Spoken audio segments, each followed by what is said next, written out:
Back from closed session, and there is no reportable action from that closed session. And with that, we will adjourn the special meeting for the Selma City Council and reconvene at 6 p.m. for the regular city council meeting.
Okay, did I hear the clock?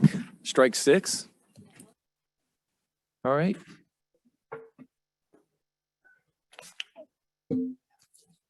Everybody all set?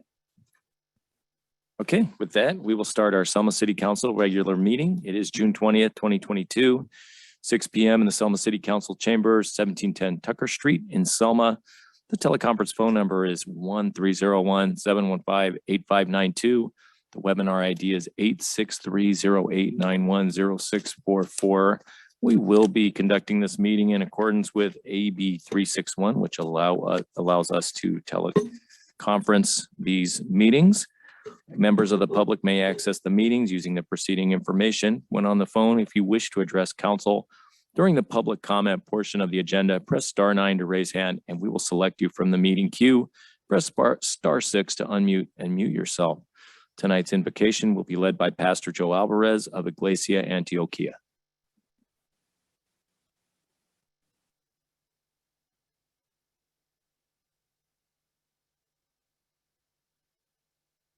Thank you, Mayor and City Council.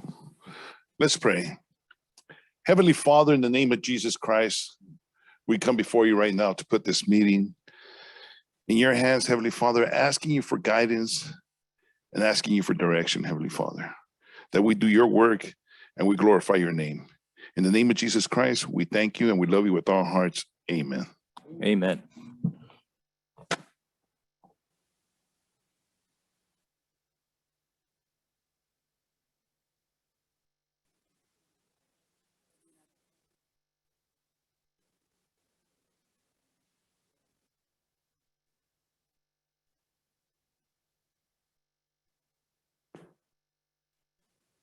Call the roll, City Clerk. Councilmember Guerra. Here. Councilmember Mendoza Navarro. Here.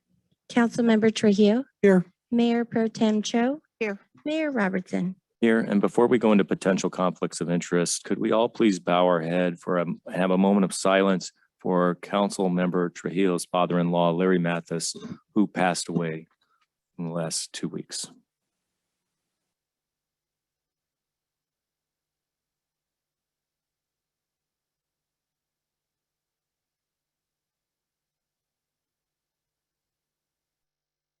Thank you for that. All right, potential conflicts of interest. Any council member who has a potential conflict of interest may now identify the item and recuse themselves from discussing and voting on the matter. I'd like to take off E, Mayor. We're not quite there yet. Oh. We're on this conflict of Oh, interest. sorry. We'll get there though. So noted. Oral communications. At this time, any member of the public may address the city council regarding any item over which the council has jurisdiction. No action or discussion will be taken on any item not on the agenda. Issues raised will be referred to the city manager for review. Members of the public shall limit their remarks to 3 minutes, and to limit the liability to the city, we ask that all speakers direct their comments to the city council and not to city employees. Does anyone have any communications at this time? We have anybody on Zoom or on the phone? Would like to make a comment? As a reminder to the callers online, using Zoom, please use your raise your hand feature and we will add you to the meeting queue. For those calling in, please use *9 to raise your virtual hand and we can select you from the meeting queue. Mayor Robertson, at this time, I see no hands raised. Thank you. We have no special presentations tonight. So in that case, we will move on to the consent calendar. All items listed under the consent calendar category are considered routine. The complete consent calendar will be created and acted by one motion by roll call vote. For purposes of discussion, any council member may have an item removed and placed back on the regular agenda. Council will then vote on the balance of the consent calendar. I think we know someone who has an item to take off the consent calendar. Off E. Item E. Okay. Does anyone else have an item or items they would like to take off the consent calendar tonight? I will take off item B. Is there a motion to approve items 1A, 1C, and 1D? Is there a second? Call the roll, please. First Navarro, second Trujillo. Councilmember Mendoza Navarro. Yes. Councilmember Trujillo. Yes. Councilmember Guerra. Yes. Mayor Pro Tem Cho. Yes. Mayor Robertson. Yes. So you mind if I start with B? Since Go ahead. it goes before E. All right. B is the SB1 funding. So I just had a couple of questions on this.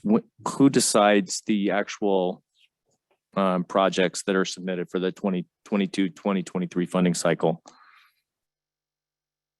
Yeah, thank you, Mayor. Rob Terry, Deputy City Manager. So the items are selected through a process that involves staff, including the city engineer, myself as a Deputy City Manager, and the city manager. It is based upon projects that have been identified through the capital improvement program or other criteria that have to do with transportation planning and funding.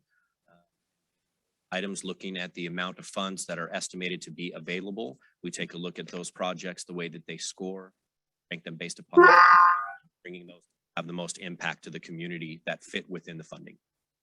Thank you. And this kind of brings me to something, I think it's related, but I know it was paid for previously with CDBG money, and that was paving the roads. We had Floral, we had McCall paved, and I know people really appreciated it.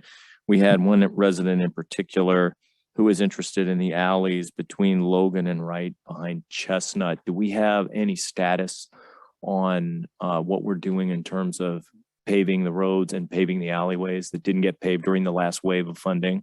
We do. We're currently going through the CIP process to identify or continually identify the needs throughout the community on the streets. I will say that on alleys, that's often a challenge because there are a lot of funding sources that will not fund alley reconstruction, as that is considered to be private property as opposed to public. Depending on where it sits, particularly in older areas of town, which is often why you won't see as many alley projects because there are a lot.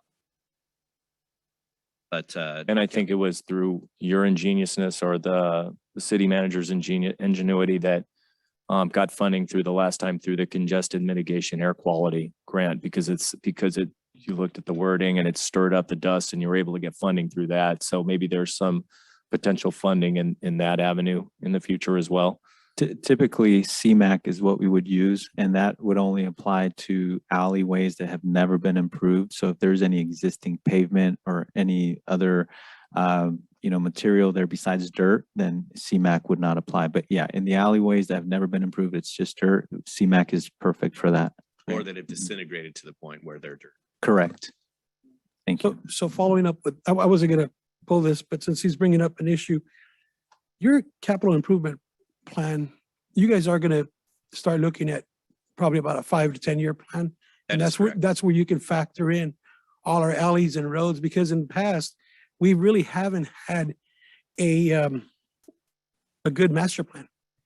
And I think that would actually help you guys looking for the funds that can assist with that. So you guys you guys are gonna share that with us and bring it us, and Oh, that'll probably absolutely. play a key role on your projects that you're bringing in. Yes, sir, absolutely. We're working very hard to improve the capital improvement program that had been in place and some of the gaps in delivery and tying them back to specific funding sources and ensuring and good plans coming up and rolling, 5 to 7 year period. I do appreciate that. And I know in the past, just having that wisdom from experience, there just hasn't been the funding there to do any large scale, like alleys are very particular in terms of the funding available on the roads. And I remember a few years ago with the previous finance director, the funding was found for the pavement and the paving, and people were very appreciative of that. Improved the quality of life, improved gas mileage, which is all important these days. I think it's really important. I'm looking forward to seeing that modified CIP, as I think the council members are as well. Thank you for that. Okay, I'm good on that item. Check registry, I believe it's page 38, check number 79660. And it says national demographics. And then the redistricting service. It shows here 27.5, but I thought we approved about 14.5 or 13.5. I'm just wondering why it's higher. Go ahead, City Clerk. So we initially approved, or city council initially approved a not to exceed of 25,000. dollars, and that was back last year. And City Council then discussed the addition of the participation maps, which included an additional amount. So to total was, I think, not to exceed right under $30,000.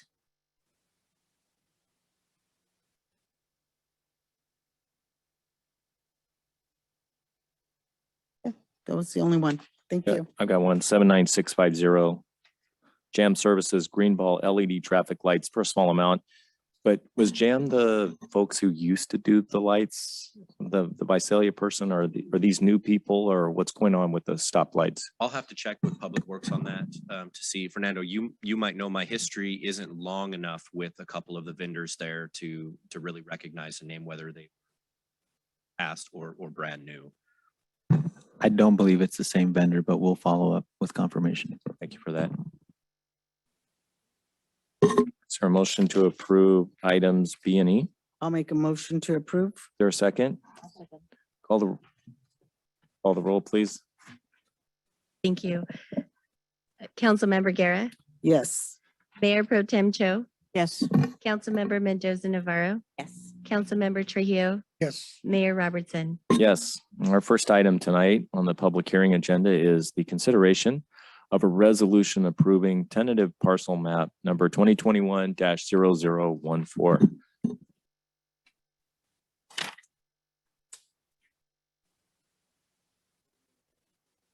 guys hear me okay?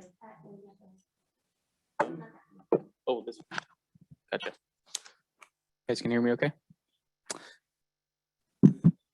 This is the consideration for the V5 tentative parcel map over there on Dinuba and McCall Avenue. Go to the next slide, please. Thank you. The proposal is to subdivide the property over there located, like I said, on the northeast corner of Dinuba and McCall Avenue, APN 358-021-17. Do we have this handout? Do we have this? Okay, thank you. That proposal is to subdivide the approximate 5-acre property into 4 commercial properties. That site is currently zoned and planned as commercial service / C3. Next slide, please.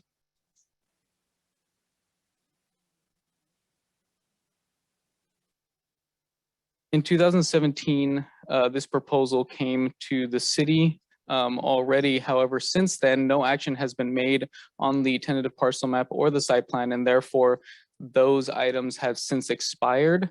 However, the annexation, general plan amendment, and the pre-zone are still valid. So what we're considering tonight is just the parcel map in itself. No development is being proposed at this time. Next slide, please. There's the project location over there on the northeast corner. Next slide. That's a view of the parcel map and how it's going to look. Various sizes of the parcels are being proposed for commercial uses, ranging from 0.4 acres all the way to almost 3 acres. Next slide. This one qualifies for a CEQA exemption.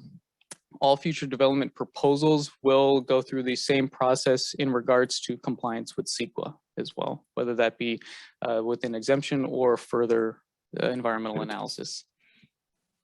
Next slide.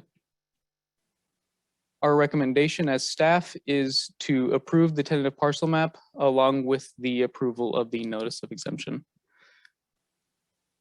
That concludes the presentation. I'm available for any comments. Okay, thank you for that. Does council have any comments or questions before we open this up as a public hearing to the public to give their testimony? You've stated that as we approve these potential this partial map, we don't have any business interested in those partial maps right now. Yes, we do have some interest that the city has been made aware of. However, nothing has been formalized in terms of an application at this time. But there has been ideas kicked around about the potential uses out there, such as a mini storage, such as a gas station at the different properties that are being subdivided.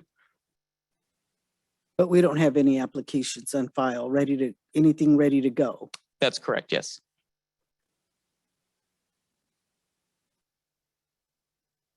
So there's been no traffic analysis made because there are no businesses that are applying for tenancy at this point? Yes, correct. Not at this time, because to estimate the traffic generation of the properties, it wouldn't be compliant with how CEQA was done in this case in terms of the exemption. So at that time, once development is proposed, those specific sites with those specific uses and square footages, those would be all compiled into a traffic analysis under CEQA.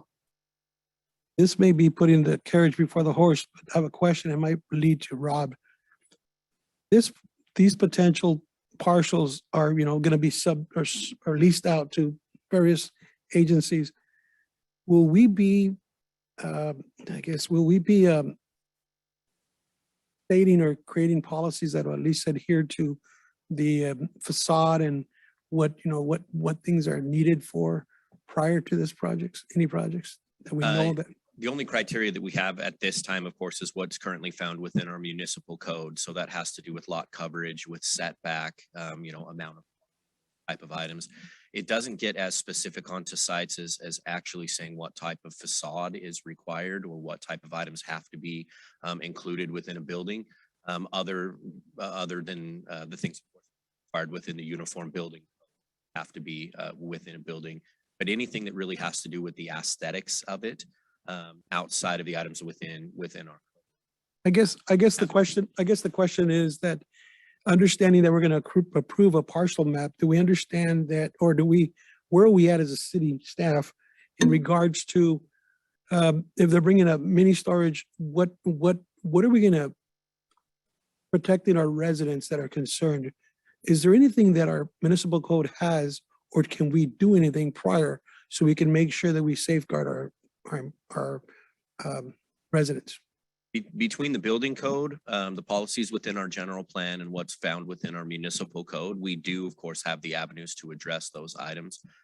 What we don't have is anything that gets specific to a certain color palette or certain aesthetic amenities that have to be present on the outside. Certainly do have items that require what type of coverage you can have and what type of amenities and places of that nature. So that the CEQA process will also look at the environmental impacts that come along with those type of mitigation measures that could be required there, which is often where you. Okay, thank you. Rob, I have a quick question. I know back in 2017 when this was approved, the citizens were so upset about a mini storage going there. So that was what was going in there. So my question is, now that they want to parcel these, this acreage, is the mini storage not going in there? Mini storage is an individual who had reached out to us and had expressed interest in a potential future application for that. The way that it's zoned right now would permit a mini storage design appropriately to be that area. So if someone did come forward with an application that met our criteria, that it is zoned appropriately for that type of use right now. No, it's not specifically on this. It's definitely very appropriate to tonight's topic. Where are we on the development of the stoplight, which COG told us is something that is in Selma's hopper, it's Selma's part to put in? Are we getting closer to that for Dinuba and McCall? That of course does have to do with the warrants required for that type of placement. But this project or projects as they come forward, actual development projects would be required to pay a fair share toward that type of improvement. So development of that area is what actually leads toward that. The estimated increase in traffic, of course, through the area, any development that's required to pay fees that have to come along with the improvements there. And there are already some fair share payments that had been made for that intersection with developments in the past. We have funding from Fresno COG, as the council is aware, for a traffic signal at that intersection, and that the council approved the contract with Gateway Engineering to move forward with the design of that intersection, the signalization. So they're moving forward. They're getting the design. Right now where we are is with acquiring the right of way. So this particular parcel that's being subdivided will be required to provide right-of-way to accommodate the design of that signal on that corner. So long story short, that project is moving forward with Gateway Engineering. And Right. it is important to note that with the parcelization that's being brought forward tonight, all of that right-of-way designed into the parcelization is captured and was done in collaboration with. Could one of these businesses, one of these occupants go in and actually go through the planning process and the approval process and build without that stoplight being in place at Dinuba McCall? Or would that be a prerequisite to the storage going in and then the other one coming in, one of these four? Well, the city is moving forward with that project regardless of any development, because in the past warrants have been met to support a signal there. Any additional development, as the deputy city manager mentioned, would have to contribute to the project at the time that development is proposed. But that project is going forward But the regardless. funding is there, right? It's congestion mitigation, air quality funding, like we talked about earlier, that funded our alleys a few years back. Correct. This would be funding for the stoplight as well, so that's there. I have one more question. What about the roads there? Because the roads are really bad.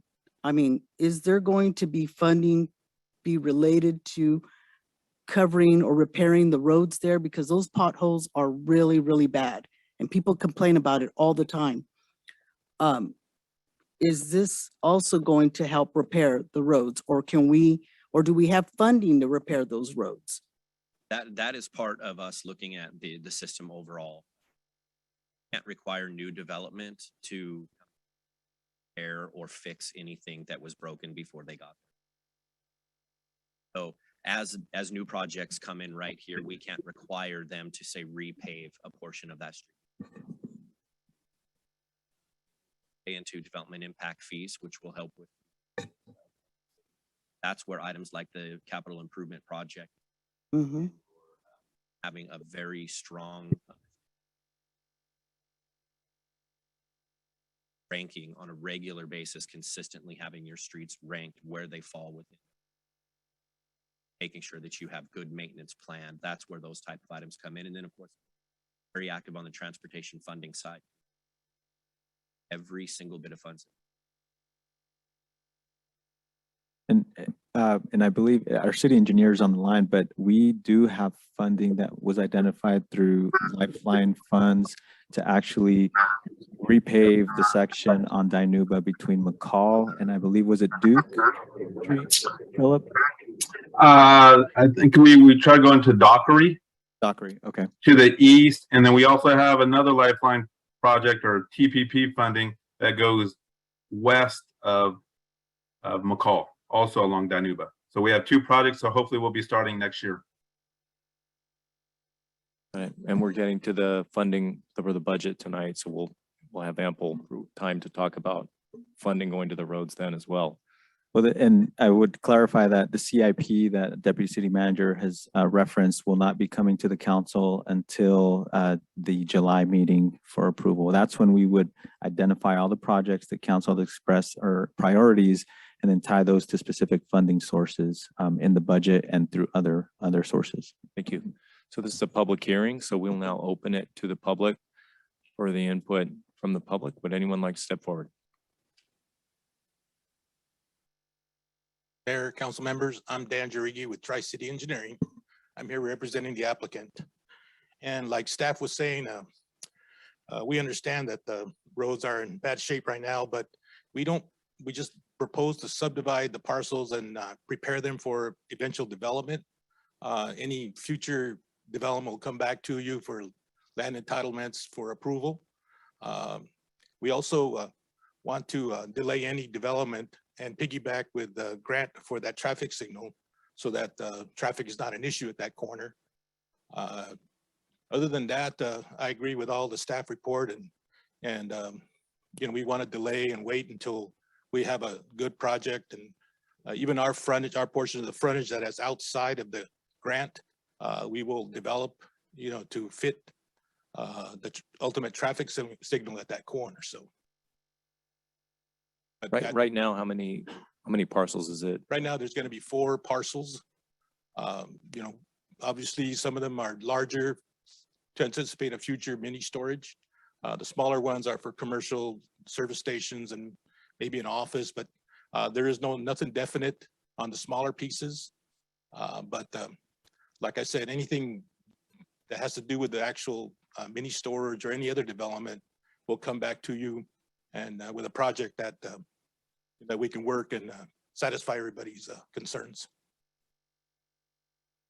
Any other questions? What is allowable in a C3? All of the potential projects that were mentioned tonight Were are mentioned. all allowed uses within. What's not allowed in C3? Any of your heavier regional commercial type of uses, of course, any category. So you would see items that are going to go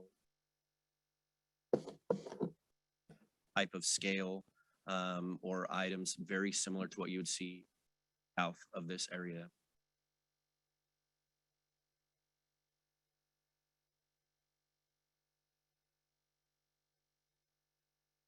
Including restaurants. That is correct. Thank you.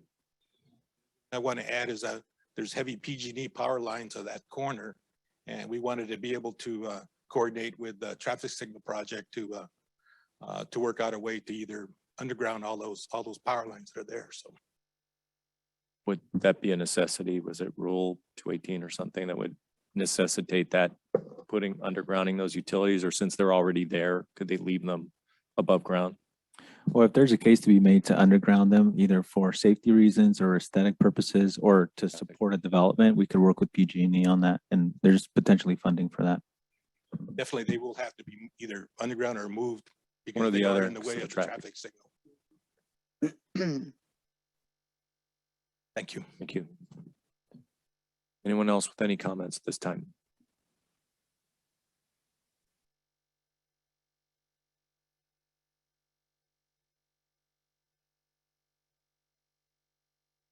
Council members, mayor. I appreciate the opportunity to talk to you. I am a resident on Dinuba Avenue. Gladys Griffith is my name. And I kind of agree with the council member that stated we're putting the cart ahead of the horse. As I was looking at this, I am opposed to dividing it into 4 parcels right at this point. What if the developer or the potential buyer of the property would say, I would need a bigger piece of property and it's already rezoned. So it seems to me like putting it in these 4 dimensions when we have no idea what's going in there is putting the cart ahead of the horse. Unless we do know what's going in there and we haven't been told that. There was a 429-page document submitted for development on this, which included a mini storage. And on page 62 of that particular document, it mentioned the potential of a motel. On that piece of property, that makes no sense. Whether that would ever come to fruition, I don't know, but it's something that I think you need to consider as you're considering this division of this property. Also, in your documents, your packet, excuse me, on page 52, it states that Dinuba Avenue would be required to put 55 feet on the eastbound side to accommodate a right-hand turn, 2 straight-through lanes, and a left-hand turn lane. We took a tape measure out this afternoon and measured 55 feet from the center line of that street. And it gets amazingly close to that house on the corner. And it would take about half of the front of our properties. Beyond what we were told when we had our buildings built there and our properties and our fences built. So 55 feet designated for that.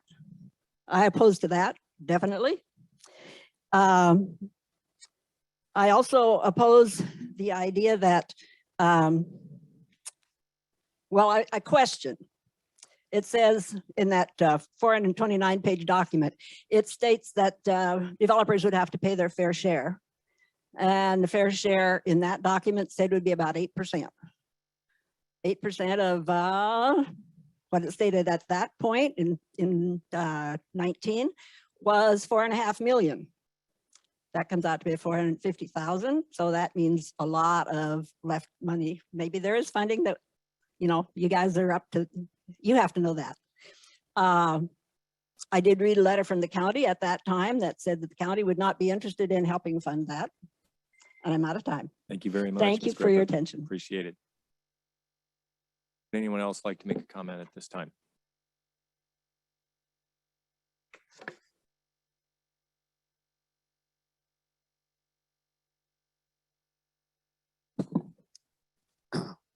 Jim Avalos, 1701 Dinuba. I have a letter from the, actually the park, the senior park on 1701. A petition letter for all the residents, not all of them, but pretty close, that they're opposed to this project here because the project is a safety issue for the seniors, big time. You're talking about, like the engineer earlier, he's talking about on the screen, plans to expand the operation, money, grants. Before we do anything, I would look before we get the money first, expanding the roads, before approving these projects like this. And Johnny made a good point. He says, hey, were you going to approve this before he turns an application in? That's a good point made there, Johnny. So we have to look, we have to look at the future of development as far as, you're going to have to underground those telephone poles big time. If you're going to widen the road, you're going to have to underground them. There's logic behind it. If you go out and see that, design right there, that project, whatever they look at, they're going to have to design 4 posts all the way down. There's no way around it. And to make a turning signal for a turn left, when you're going to put the signalization, and like this lady earlier said, it's going to encroach her property, which is true. It's going to encroach her property. She's right. We're going to have to widen the road for a double lane for the safety, not only for the residents, but also for the seniors in the park. If we don't do this, shame on you guys up there. You're going to have blood on your hands with the seniors. You're going to say, hey, you don't care about the seniors. That's you got to care. If we care about the kids going to school, we have to care about our seniors in our community, because hey, they're the ones where we're at today. They made the schools, they made the roads where we're at today. They worked very hard to put themselves where they're at today. And we owe them that, because one day we're all going to be seniors. I'm under 1,000 still, but I'm a senior myself. So no, but you look at those parameters, guys. On this, I would put it on the back burner. I will not right now. I will not move forward on this project because he's showing an item up there. He hasn't even turned a paper saying that we're going to do it. All he's saying, we're possibly doing it. No, it doesn't work that way in the city of Selma. We got to if we're going to put the thing on the fire and move forward in the city of Selma, you got to put applications down. Hey, we're going to do this. And also Mr. George Kosla that owns the shopping center of Selma Plaza, he's also against it. His name's in this thing too, because he lives in the senior park, right? He's a resident there. So he's a property owner of shopping centers. He owns shopping centers throughout this country. And he knows that, hey, Avalos, it doesn't fit. That don't work. That's a safety issue right there, big time. I know, so I'm just kind of let you guys know where we're at on today. So make sure how you vote today. Thanks for your time. And will you be presenting that position to the city clerk so it can be introduced in the record?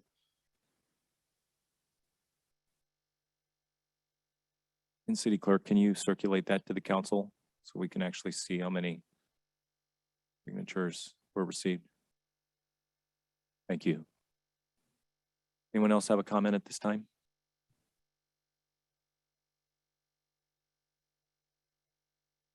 Jacqueline Harper. My name is Jacqueline Harper, and I am at 9989 East Dinuba Avenue, just west of McCall. And I have some concerns also. Actually, she and I are neighbors.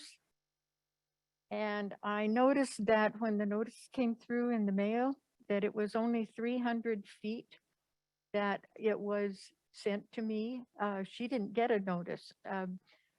I can't imagine quite 300 feet, and maybe that's the amount of distance that's needed for widening the road there at McCall and Dinuba. Some of the concerns that I have, I understand that the property was annexed to the city and designated 3C commercial.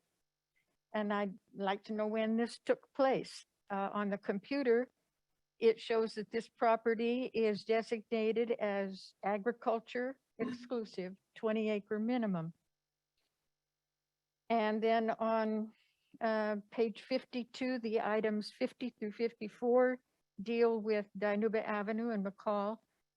And that would be about the road and the 42 feet on the north side, and then how much is on the south side that's going to be taken from the front of our properties. As she said, it could be half of our front lawn. We've been there for many years, that when we purchased the property and had it built, we were told that we had a certain setback from the center of the road, and that would be the maximum amount that would be needed to widen the road in the future.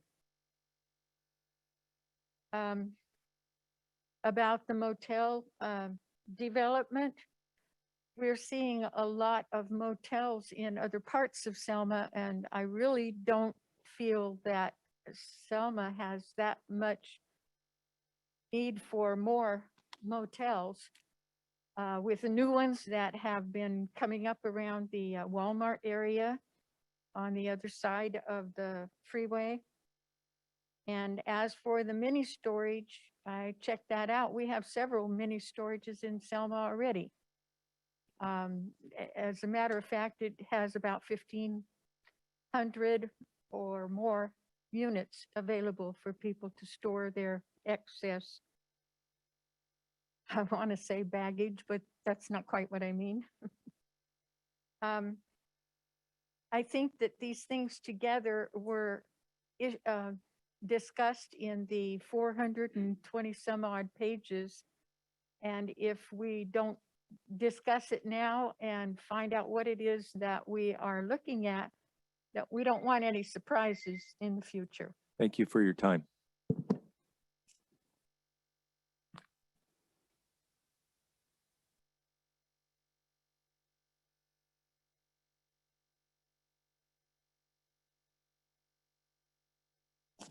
Teresa Salas, 1701 Dinuba Avenue. It's my understanding that back in 2017, the tentative parcel map, general plan amendment, the pre-zoning, and the site plan review were all approved. And the only thing that's been expired is the tentative parcel map and the site plan review, and that's what you're voting on today. So the zoning is already done. The annexation is already done for that property. They want to divide their property in a certain way. It is, so if anybody wants to put something on that property, does that have to be brought to the council before it can be approved? To go through the permitting process. It has to go through the permitting process. So The regular building process. So they don't know what they're going to build there, whether it's a mini storage or a restaurant or whatever, until the owner has divided the property into the pieces that he wants. And then somebody comes up to him and says, I want that piece. So there's nothing been approved to be put on those parcels at this point. Is that correct? That's the way it was presented. There's Okay. no commercial development There's presented. so Council the member only thing Trujillo you're brought voting up. on is if they can divide it in the pieces that they want to divide it into. That's all. That's what we're looking at tonight, subdividing it into 4 parcels. Okay, so people who are, granted, I understand being upset, because if you think that a bar is going to go across the street from your house, if you think that something's going to go across, I would be upset. But we don't know what's going to go across the street from our house. And until that happens, I think we're talk about putting the cart before the horse. They're getting upset for something that hasn't happened yet. I feel that the owner who owns that property He's already come before you guys. It's already zoned. It's already annexed. He just wants to divide it up into pieces so he can move forward with some kind of project on his property.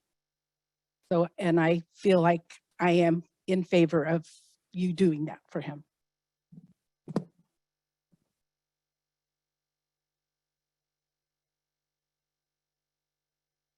Anyone else have a comment at this time?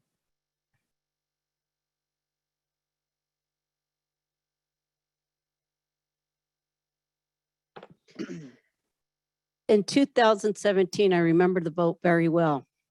We had Louis Franco, we had Yvette Montijo, and we had Mike Durr on council up there. We had Jim Avalos, who recused himself. Address your comments to council, please, ma'am. Jim Avalos recused himself because he lived there. So council needs to be really careful on how they vote on having the storage built there or whatever it is going to be built there. Number one, in 2017, we had no signal lights, which already is a problem. There's a school down the street. I have a sister that lives on Garfield and Dinuba on that residential with a bunch of children that ride bikes and stuff. The roads are a mess. So I think overall, it's already happened with those 3 votes. Thank you, Mayor. You didn't vote. Thank you, Sarah Guerrero. You decided to run in 2017 because we had this entire room with McCall Village people irate and crying because they did not want that to happen. The storage facility should have went into industrial park where they all are and be safer. So regardless of what's going to go there or may go there, I think overall we have ARP money coming in, the American Rescue Plan money. We should look into that to help with some of the roads and maybe check in with Buddy Mendez, who did get elected again, to see if he can help with county funding to get that street in better shape than what it is. Thank you. Thank you for your input. Anyone else like to make a comment at this time? Do we have anyone on Zoom or on the phone like to comment? As a reminder to those online or calling in, please use your raise your hand feature and we will add you to the meeting queue. For those calling in, please use *9 and we will add you to the Q. queue. Thank Got you. it. City Clerk. Mayor Robertson, we have no hands raised at this time. Awesome. Thank you. With that, we'll bring it back, close the public meeting, and refer the item back to the council. I want to thank everybody for the really good testimony tonight. It was a broad range of opinions. And thank you for bringing the petition as well, which will be introduced into the record. If you need a copy of that back, please see the city clerk after the meeting. Okay, does any council member have any input at this point before we go to a vote on this?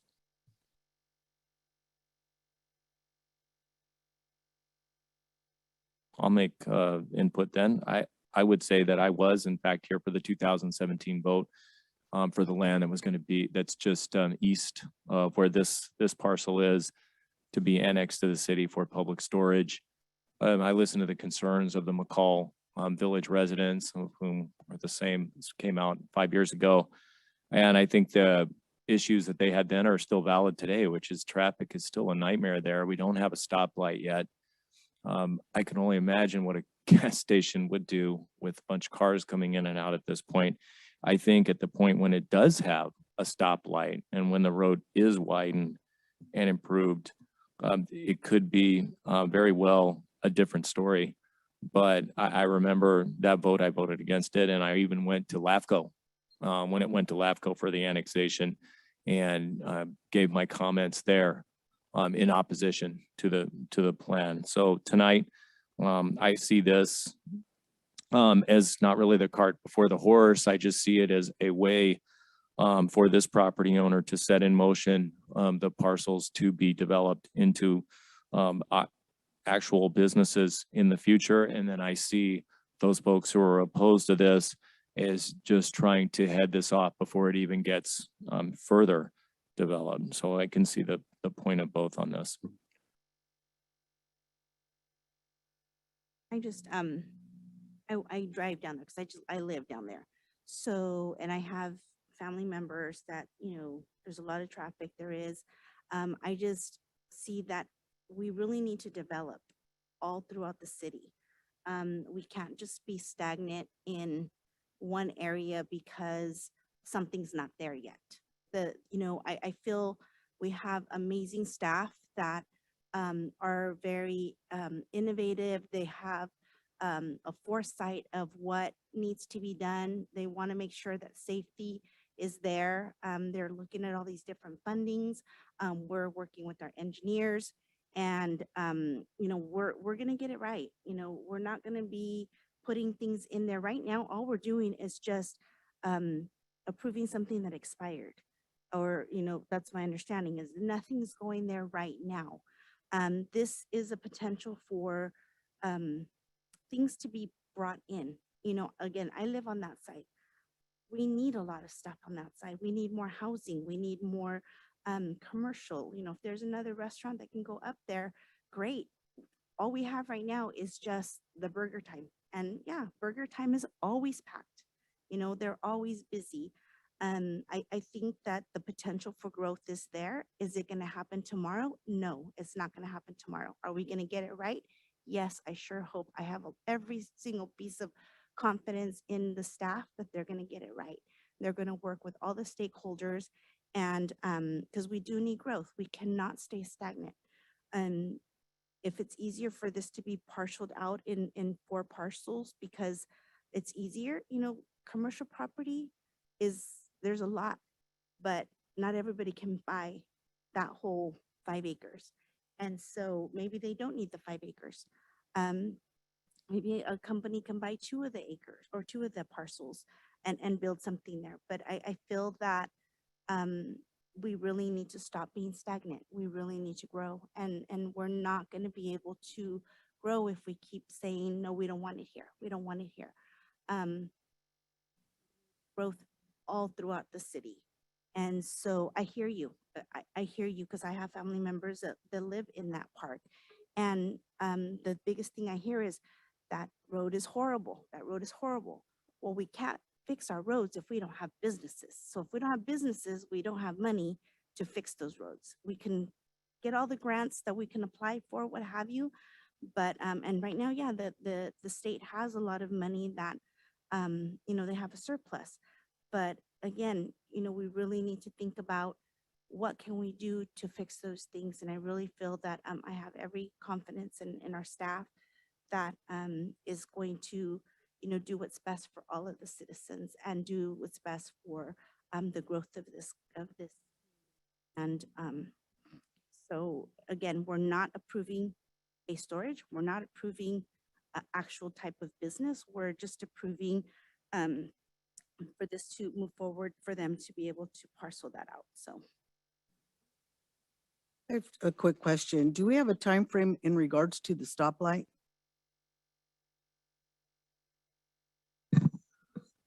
We don't have a firm timeline, but the funds need to be spent as soon as possible. We're shooting for the plans to be designed within the design to be completed within the next couple of months, and then depending on how long the bid process is for the contractor. I don't know, Philip, if you're still on the line, do you have an estimate of how long? I mean, I know the right-of-way acquisition is kind of where we're at right now, but do you have an estimate on that? At this point, I don't know. They're in design right now for the traffic signal. So right away, just depends on how quickly that goes with the property owners. So that's going to be so I would say, I would hope that we would be in construction, by the beginning of next year. With the right of way take, we're lucky, maybe the end of this year, but probably the beginning of next year, I would hope. Can that stoplight be made, pardon me, Councilmember. Oh, it's okay. Can Go that, ahead. can that stoplight be put up without undergrounding the utilities around there? I don't have that information off the top of my head. You could probably build most of the items. I just don't know exactly where the poles sit relative to the curb and stuff of that nature. So you could build a portion of it, but I don't know that. I don't have that information off the top of my head. Okay, and then again, tonight, we're only approving if the property owner can parcel that acreage, basically. So there's no businesses that are in plan. There's no application that has been filed. Am I correct, City? That is correct. Okay, so, I mean, it could still be a few more years. I mean, this was approved in 2017 and they've done nothing, right? I mean, there's nothing going on there. So, okay, I mean, basically that's, do you have a time frame as to when they want to develop? Or no time frame?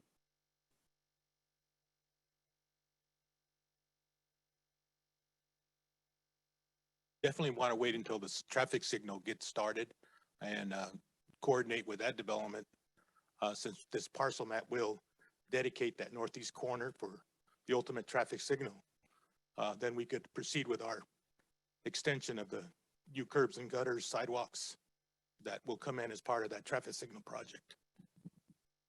And then could you actually do this simultaneous? If this is not approved tonight, could you, once you do have some clientele, some potential occupants and buyers, could you do the same thing and apply for us to subdivide the property into 4 parcels at that time? What happens is that you need to market and the lenders have to have a piece of property for them to and then develop. And if the parcel's too large, the tentative map process and the final map process will take so long that a lot of the lenders won't get on board until the parcel's of record. Right. And that's what we're trying to do right now. I just have one more question in regards, I'm concerned about the letter that one of our citizens received in regards to a motel possibly going there. I didn't read that. Is that something that you saw? No, I think, I believe where they're talking about is the notation from the previous project in 2017 and the project scope and documentation that was associated with that, where they were talking about various uses that could be permitted or that they may be looking to market. That whole document would now not be valid because the So they don't have items to be expired concerned. along with that. So Okay. I do think it's important to note that the uses that were notated within there Mhm. that are still allowed within our C3 zone district. If there were items notated in there that are still allowed, there could be that type of project proposed in the future. But at this time, we do not have any applications that have been submitted. Have received questions on what type of uses, and we understand what all of those uses are. Of course, they still have to go through the process of going through planning, That's correct. bringing it back to council if we approve it or not, or. If it's a by right use, it will not come back before council. States is by right use within our municipal code. If they come in and they meet the standards that are in place and it's a by right use, it goes through the site plan process, which is ministerial nature. Staff, of course, make sure that they meet.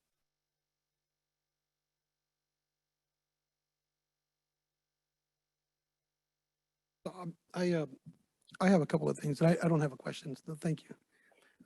Well, first of all, I appreciate the fact that you guys all come here because I probably know half of you.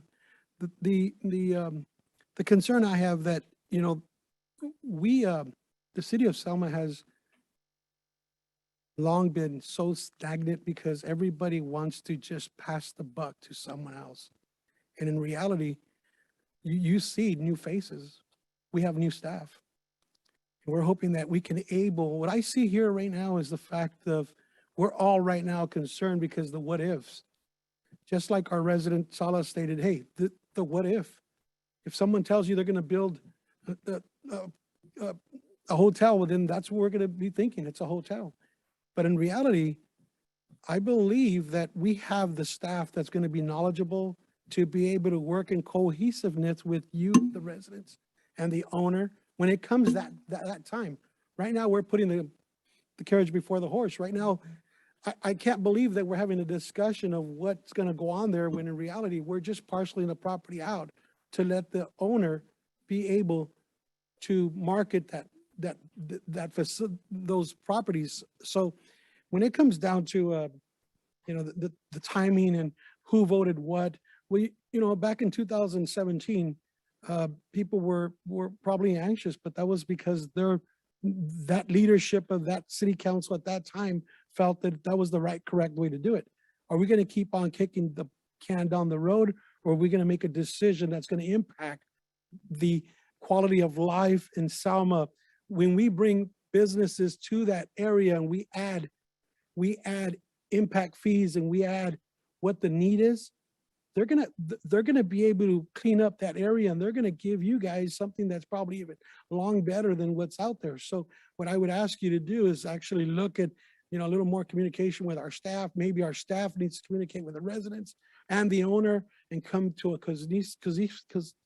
an agreement of what is better for our community. Because at the end of the day, and I want to give you a little history about that stoplight. That stoplight was through COG, Council of Government, was approved.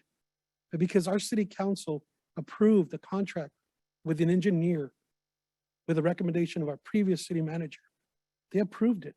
They gave him a contract. They signed an MOU, Memo of Understanding.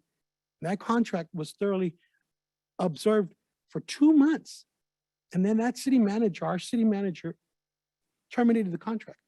But what she did was she added an MOU that stated any project that he has adhered to, he needs to develop that project.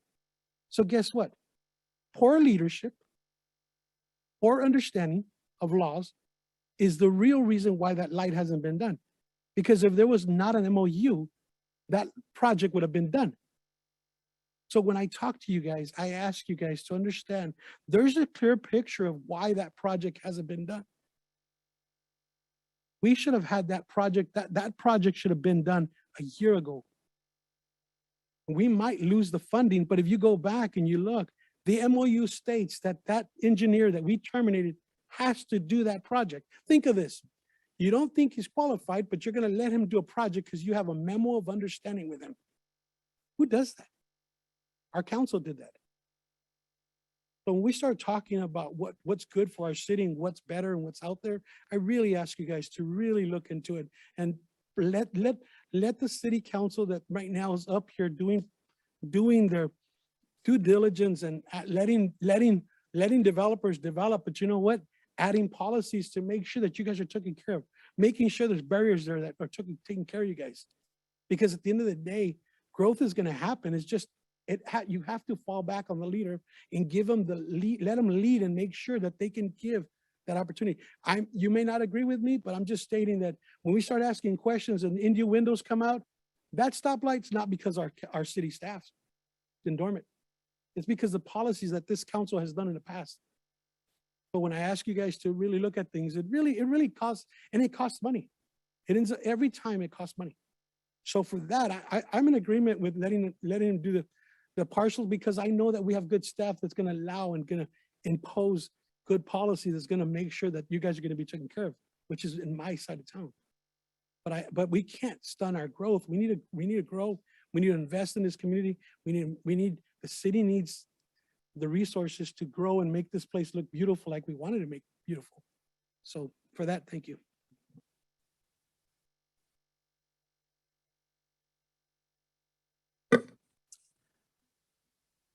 I do agree with Councilman Trio. Our city do need some growth, and the way it seems like you say, all we're doing is splitting some acreage. And the gentleman said he's going to follow up and make sure the lights were there before we even continue on. And we cannot be afraid what's going to be, if I would like to say, I believe in the city staff right now, and they're really, they're thinking about the city, and they're going to make sure you guys are taken care of. If you have any grievances, come and talk like you have. I thank you for that. And so, just let them do their job. The public hearing item, we've heard public testimony tonight. We brought it back. The council has weighed in. Is there a motion at this time? Motion to adopt the resolution. Is there a second? I'll second it. Call the roll, please. Councilmember Mendoza Navarro, Yes. Mayor Pro Tem Cho, Yes. Councilmember Guerra, No. Councilmember Trujillo, Yes. Mayor Robertson. No. Okay, that will move on to our first regular agenda item, which is a presentation and necessary action to accept fiscal year 2021 financial statements with independent auditors report. Good evening, Mayor, members of the council. I'm Emily Boyd, Special Projects Manager. This item is to receive and file the audited financial statements for the fiscal year ending June 30, 2021. We have our independent auditor, Bill Patterson, here tonight of the firm Sampson, and Patterson to present this item. Thank you. Good evening, Mr. Mayor and council members. Hopefully you all have a copy of the financial statements. I'll go through it briefly. If you have any questions, feel free to interrupt me and ask those questions. The first page I want to take a quick look at is 59. This is the independent auditor's report. Down at the very bottom of this page is where we give our opinion on the financial statements. We gave what is referred to as an unmodified opinion. That means that we believe that the statements are fairly presented in accordance with generally accepted accounting principles. Now, the next section of the financial statements is called the management's discussion and analysis. And this is where management gives an overview of the financial statements from their perspective. Begins on page 61 of the agenda and goes through page 66. The first page I wanted to take a quick look at is page 63. And this page is unique in that it is the only place in the financial statement where you will see the activities broken down by governmental and business type activities. And you can also see the figures compared to the prior year. If you look at the very top of this table, you can see total assets at the end of the 21 year, 104 million. That compares to about 99 million in the prior year. So there was an increase in assets of about $5.2 million. Current and other assets increased about 2 million. That number consists of cash and receivables. And then under capital and long-term assets or property and equipment, you had increases of just over $3 million in that area. Down below that are the deferred outflows related to pensions and other post-employment benefits. There's a description of exactly what that means in the notes to the financial statements. There was a decrease from the prior year of $510,000. Just below that are your liabilities broken down into 4 different line items. First one being the long-term liabilities. That is your outstanding long-term debt. You can see the outstanding principal at the end of the year was just under $8 million. That figure last year was about roughly $8.5 million. Net pension liability, which is the next line item. There's an increase of $850,000 in your pension liabilities, just under $17 million at the end of the year. The net OPEB liability, that's other post-employment benefits. That figure went down about $600,000 from the prior year. And under other liabilities, that figure is primarily your accounts payable. That went down about $1.9 million from the prior year. So overall, your total liabilities, 34.1 at the end of June 30th of 21. In the prior year, that figure was 36.3. So your liabilities went down just over $2 million from the prior year. At the very bottom of the page, your investments, your net position.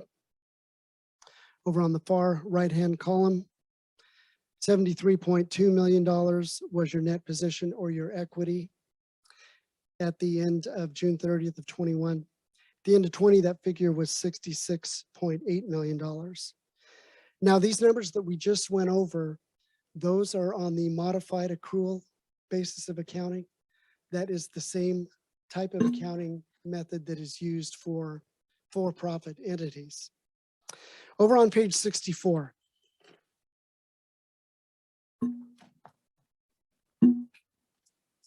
These are the revenues and expenses. And again, it's broken down by type of activity, and there's a comparison to the prior year. Your total revenues for the year, $33.2 million. That's a $2.5 million increase from the prior year. So your revenues went up about 7.5%. Total expenses, about 2/3 of the way down the page, $26.8 million for the 21 year compared to just over $26 million in the prior year. So you had an increase in expenses of about 3.2%.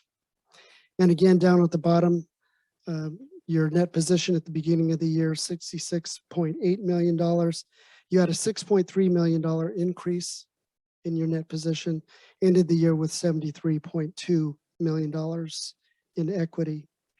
Page 69.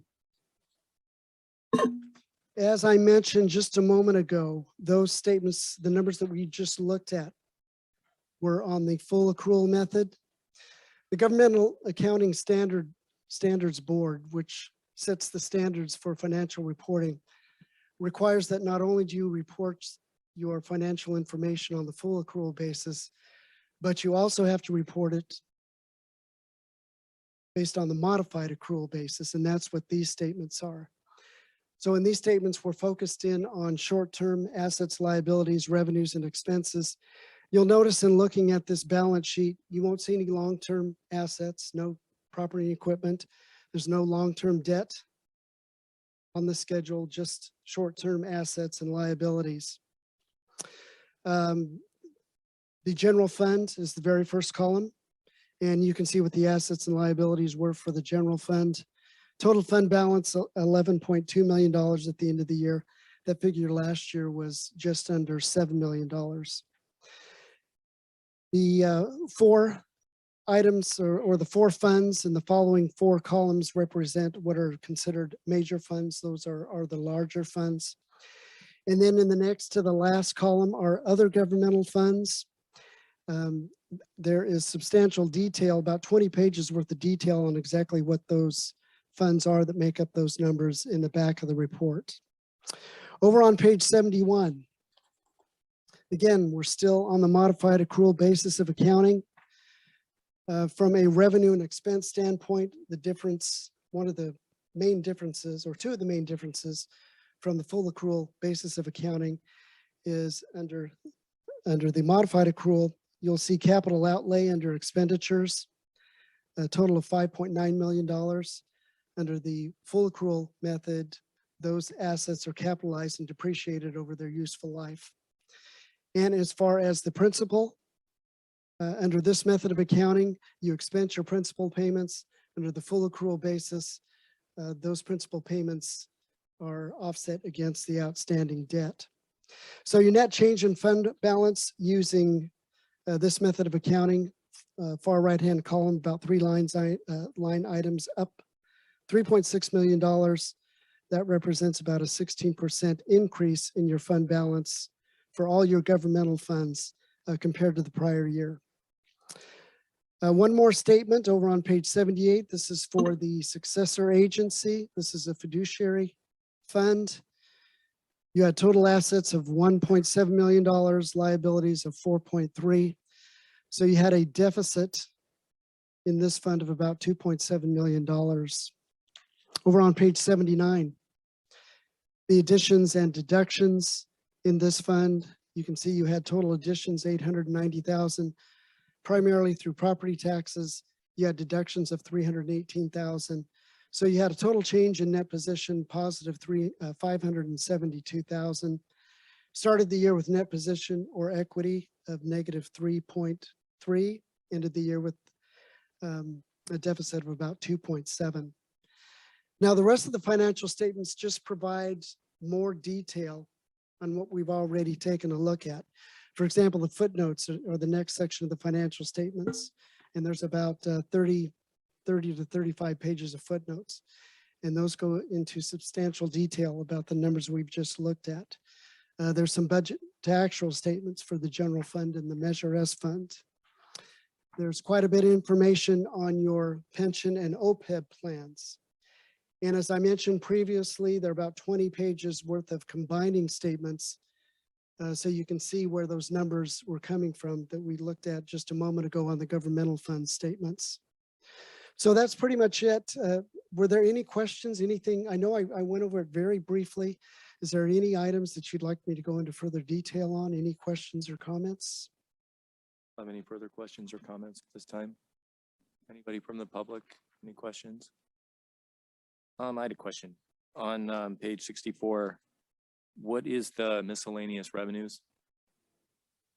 Halfway down the page, it's under general revenues. It's 814,000 for 21, 914 for 2020. What goes into that?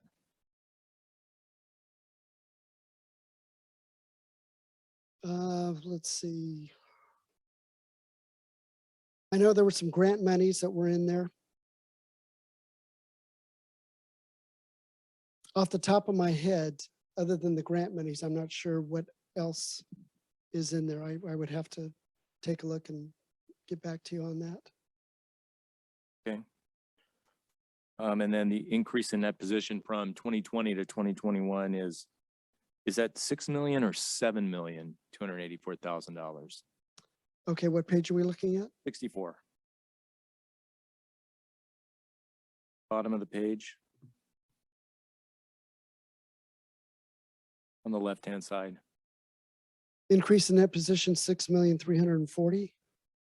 Page 64 at the bottom. Right, are you referring to the increase in that position for the Yeah. 2021 year? For the 2021 year. That's 6,340,000. Correct. 190. And what does that increase in net position represent? That represents the excess of your revenues, all the revenues that are shown at the top of the page, less. So if the city was less in the financial expenses. trouble and had not been run well financially, or it had been a bad economic time, that number could very well be negative. Is Yes, that it could. correct? It could, correct. Uh-huh. And at this point, did you have any findings in your audit? No, we didn't have any findings. By the time we got the books, they were in excellent shape, thanks to Emily and her staff. So But this is for the years 2021. this is for the 2021 year. Okay. Correct. So we're going back a couple of years on this. Right. We're going Got it. back from Okay. July 1st of 20 through June 30th of 21. Thank you. And then do we have a place where there are the reserves, where it shows the reserves at all? Well, the reserves would be the equity or the net position. Yeah. So The excess In- of in the this revenues statement- over the expenses. yeah, in this statement down at the very bottom line item, the net position, the ending for the city as a whole, $73.2 million in equity. Of course, that includes capital assets, which of course isn't something that you can spend, but it is calculated as part of your equity. It is an asset. But what this shows is a pretty healthy ship, shows a pretty going concern entity in terms of a city that's moving forward with cash reserves. It's Yeah, I would say, increasing I would revenues say over definitely. So expenses. if you look at the general fund, you had your fund balance increase from about $7 million up to $11 million. Now, over on page 71, for the general fund, you note that you had a excess of revenues over expenditures of about $1.5 million. Again, page 71. But just knowing, just coming from being here for 10 years in this position here, it didn't always look like this. No, This took time to definitely build. not. Yeah, Bill knows very well. It took time to build and to get here and to get these numbers, these very solid financial numbers. And that came from sound financial management. So I applaud the city and the city's financial staff and our auditor for recognizing it and bringing this to our attention this year and to the citizens' attention as well, to know that their city is being run financially.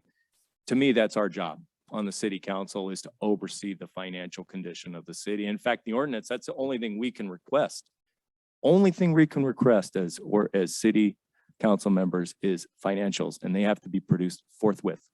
So this is really, really very important. We allocate the finances. We allocate the finances for the public safety. Because, you know, some people say, you know, all we want is growth. All we want is growth. We do, who doesn't? But you know what I want? I want contraction too. I want a contraction in crime, and I want a contraction in graffiti, and I want a contraction in people getting DUIs and hurting people. I think we all do. That's what makes our place. That's what makes our city, instead of just a city in four corners, it makes it a home. That's what I heard from people tonight. That's what they want, is they want a home. They didn't move here because they want an extra gas station. They moved here because they had a sense of family. And they should go to bed at night feeling confident that the finances are being taken care of. And I think that's what this audited third-party statement really shows, is the financial ship is going well, and your money as taxpayers, your money is being watched over by some of us on the council here. And I want to say thank you for that. Bill, I have a quick question. I know you stated that you didn't have any findings or no findings in this audit. What about any recommendations? Any recommendations to our staff? Well, as you know, and this is maybe specific to the 2021 year, I think your financial staff was spread pretty thin. So when your consultants came on board, they had a lot of catching up to do. So I don't know if it's anything that could have been avoided, but it's certainly something that I think it would be a good idea to make sure that you're staffed to the point where things don't fall behind like they did during the 2021 year, as far as reconciling banks and things like that. Because, you know, if you fall a few months behind on your reconciling your bank account, there's some things, adverse things that can happen that you don't really see until you go in and reconcile the bank account and see what's gone through the bank. Are you stating that our bank statements were not being reconciled? Yes, that's my understanding in speaking with Carlos, When- that when he came on board, that they were several months behind in doing the bank reconciliation. So there was no reconcile in 2021. Do you know what month Well, that was? I'm not saying there were none. I'm just saying they were a few months behind. Do you know what months they were? I'm not sure. Do you know, Emily, what months? Go ahead, Emily.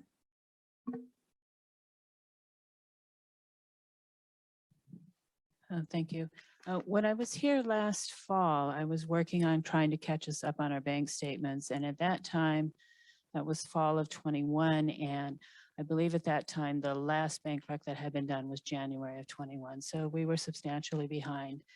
We have now caught up on our payroll account, and our other accounts should be caught up within the next 30 to 60 days, I would expect. So we didn't start working on them. We weren't balancing our books 21 since January. We had a lot of things, as Mr. Patterson stated, were behind. The bank recs were behind, the accruals and the adjusting journal entries were behind, and Maria Castro and myself have been working in the last 2-3 months to get the books caught up and finish closing fiscal year 2021. And so that is why you're only now getting this nearly a year after the end of the fiscal year. Accruals weren't being done also. Some of the accruals were behind. And I don't know, I haven't reviewed your quarterly reports for that year because I've been working with other things, but I would expect that estimates were entered when you were given quarterly reports. So they were estimates. That would be my guess. As I said, I haven't looked at them to verify that. You know, it's, and I thank you because, as an auditor, your job is to look at the books and make sure that they're balancing out there. They look in the appropriate position. But we have our staff that goes and walks through and you find the things that are being done. Now, the big picture looks great. But you see, as a municipal government, you have priorities and there are structures. We all know that we have to have our accruals and our checking account needs to be balanced because there's certain government items that need to be brought. So that's very concerning, but I'm very happy that Emily, you're here. And I'm very happy that our staff is here. That once again, I thank you for saying that staff is needed. We approved the wage analysis that's going to help our staff. It's going to tell us what the need is. Are they being paid appropriately?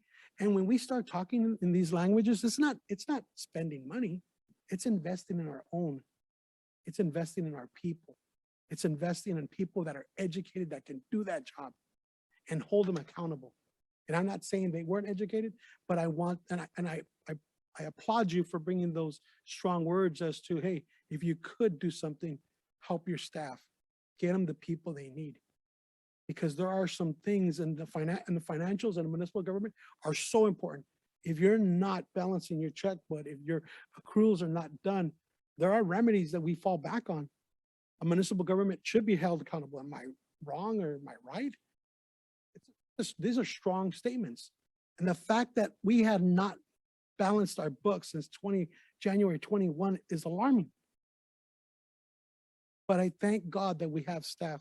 We have Emily, we have Fernando, we have our people here. So but I thank you for all the information you've given us. Okay, that will refer the matter back to council. Are there any other remarks?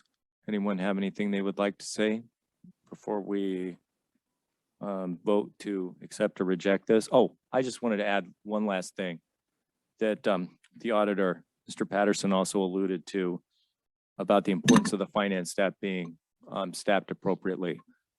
We at the city, we are looking for a finance director, and the city is also looking for the next in line as an assistant finance director. So that's going to be very important, and hopefully the city will be able to staff up in that regard. Councilmember Trujillo is right. It's so important to have a fully staffed finance department as well as a fully staffed city, especially with the finance department, because that's your money we're taking care of. It's your money. And it has to be watched over and it has to have professionals watching over it.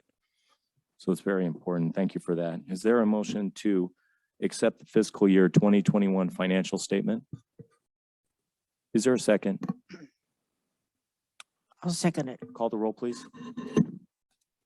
Councilmember Mendoza Navarro, Mayor Pro Tem Cho, Yes. Councilmember Guerra, Yes.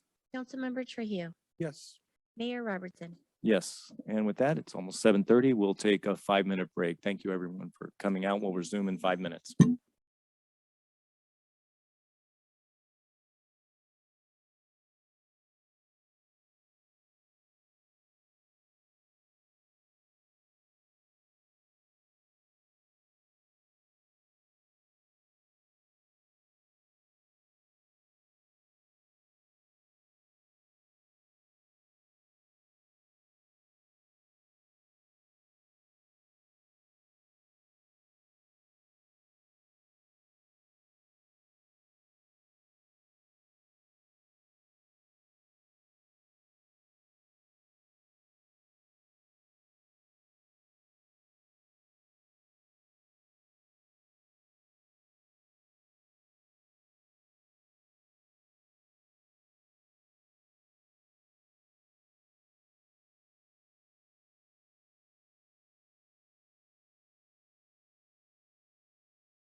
Okay, we are back in session after that brief break, and we will move on to the next item tonight on the agenda, which is consideration of a resolution amending the City of Selma financial policies last updated October 21, 2019.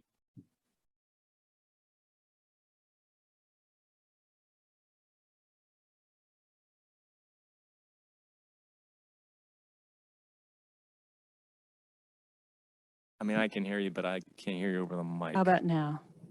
Okay, thank you, Raina. This item is to update the language of the city's financial policies to allow greater flexibility and clarity. In the section Development of a Reserve, staff has proposed language that will give the council greater flexibility when determining how to use available general fund reserve. We propose, excuse me, changing the language pertaining to contributions to pay down the unfunded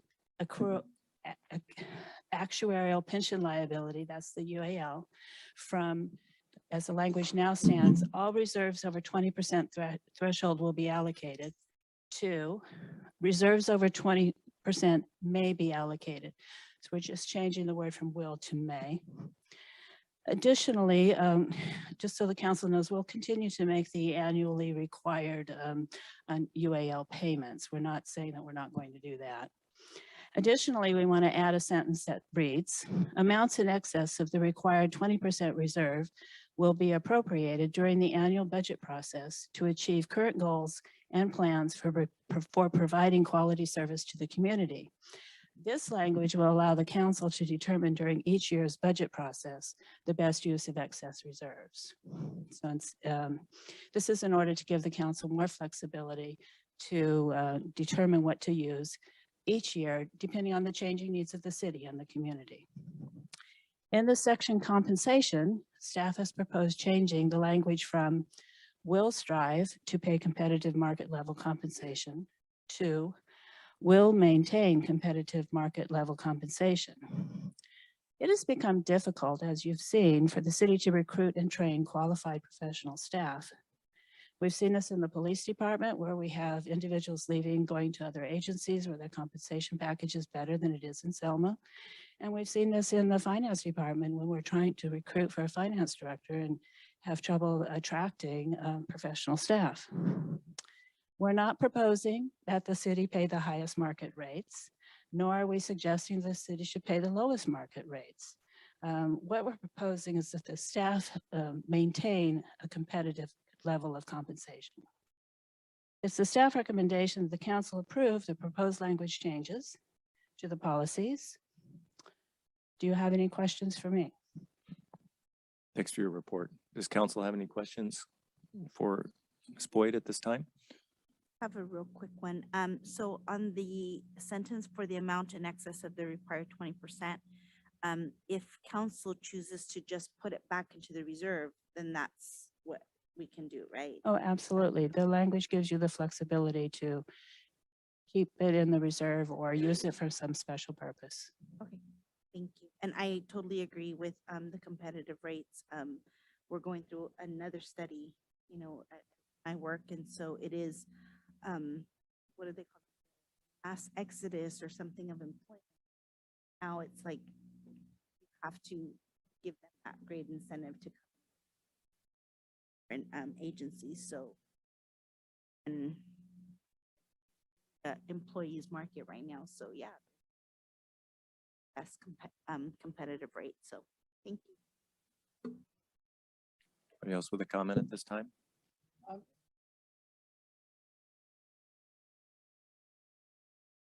Identify. Rob, other concern is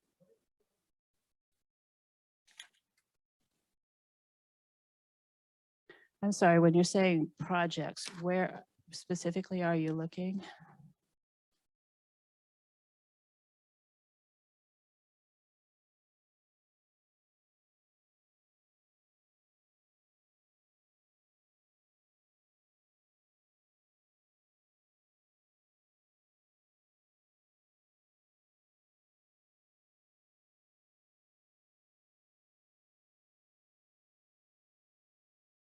or we're just? Okay, so the 5% on the emergency reserve would be, it should an emergency occur, and that would be some sort of catastrophic emergency. For example, an earthquake that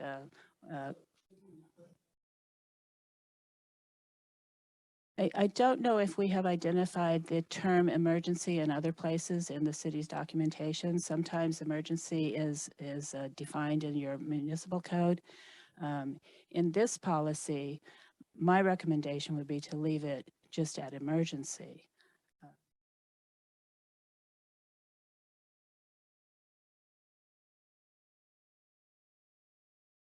I don't know how emergency is defined either. I would recommend going with the staff's recommendation. As regards the other part of your question on the 15%, that would be, the 15% of the general fund operating budget, which should it occur that revenues don't come in as anticipated, then we could use that reserve to continue operations. I would say, in my experience in all the cities I've worked at, maintaining a general fund reserve of 20% is very conservative, and I have never in my decades in this field seen anyone ever have to dip into the reserve because their revenues fell off. Even during the 2008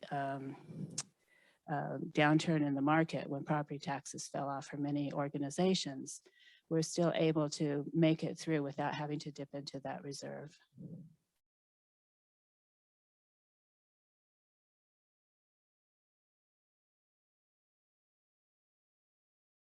Good. A couple of weeks ago, we heard from Councilman Trujillo about this is the moment that we adhere to the policy. We adhere to our policy. We either get rid of the policy or we just do an exception. And I appreciated Councilman Trujillo's comments 2 weeks ago. But then council decided to go against the fiscal policy and throw more money into payroll.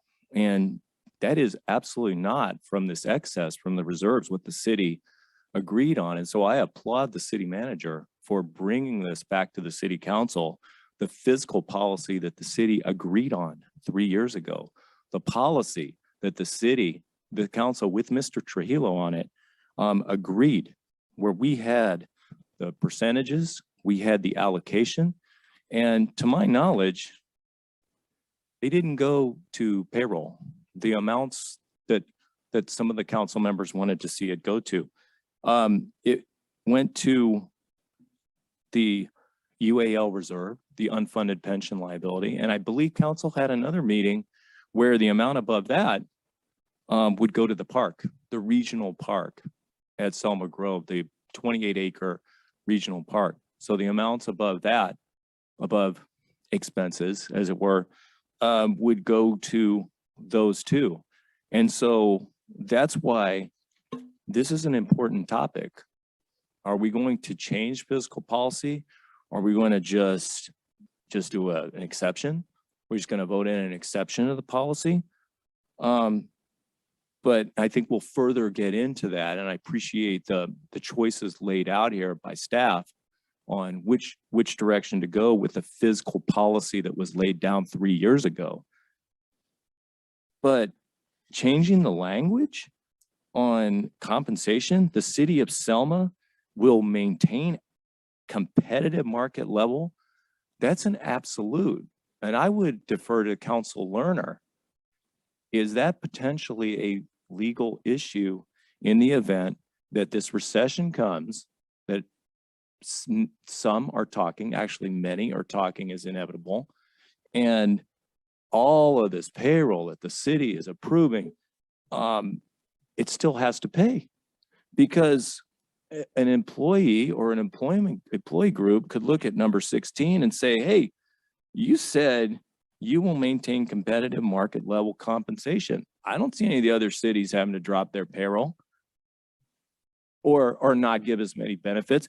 In other words, council, would this be restricting the city into locking the city into a position of having to pay payroll a certain amount and giving it not as much flexibility as having language of the city of Selma will, instead of strive, maybe do its best, or will try, will attempt, will go about doing, will evaluate. Instead of this absolute, the city is going to maintain that competitive market level compensation no matter what. Are there any legal issues that should be considered before this type of language change is approved by the majority of the council? Yeah, so I'd have to look. The thing that comes to mind first, though, is you may have some obligations when you reach your negotiating tables regarding maintaining competitive market level compensation to our employees. I could see where employees would point to that directly. But I would have to do further research to answer your question in any more depth. Then I think it's premature to be approving this, especially number 16, when the city could be locking itself into an untenable situation, which could cost the city thousands, $100,000 in legal costs to defend itself with employee groups. It just really locks the city into a position it might not be able to deliver on, given the economic, where does it have up here? Realities of the community and of the economy.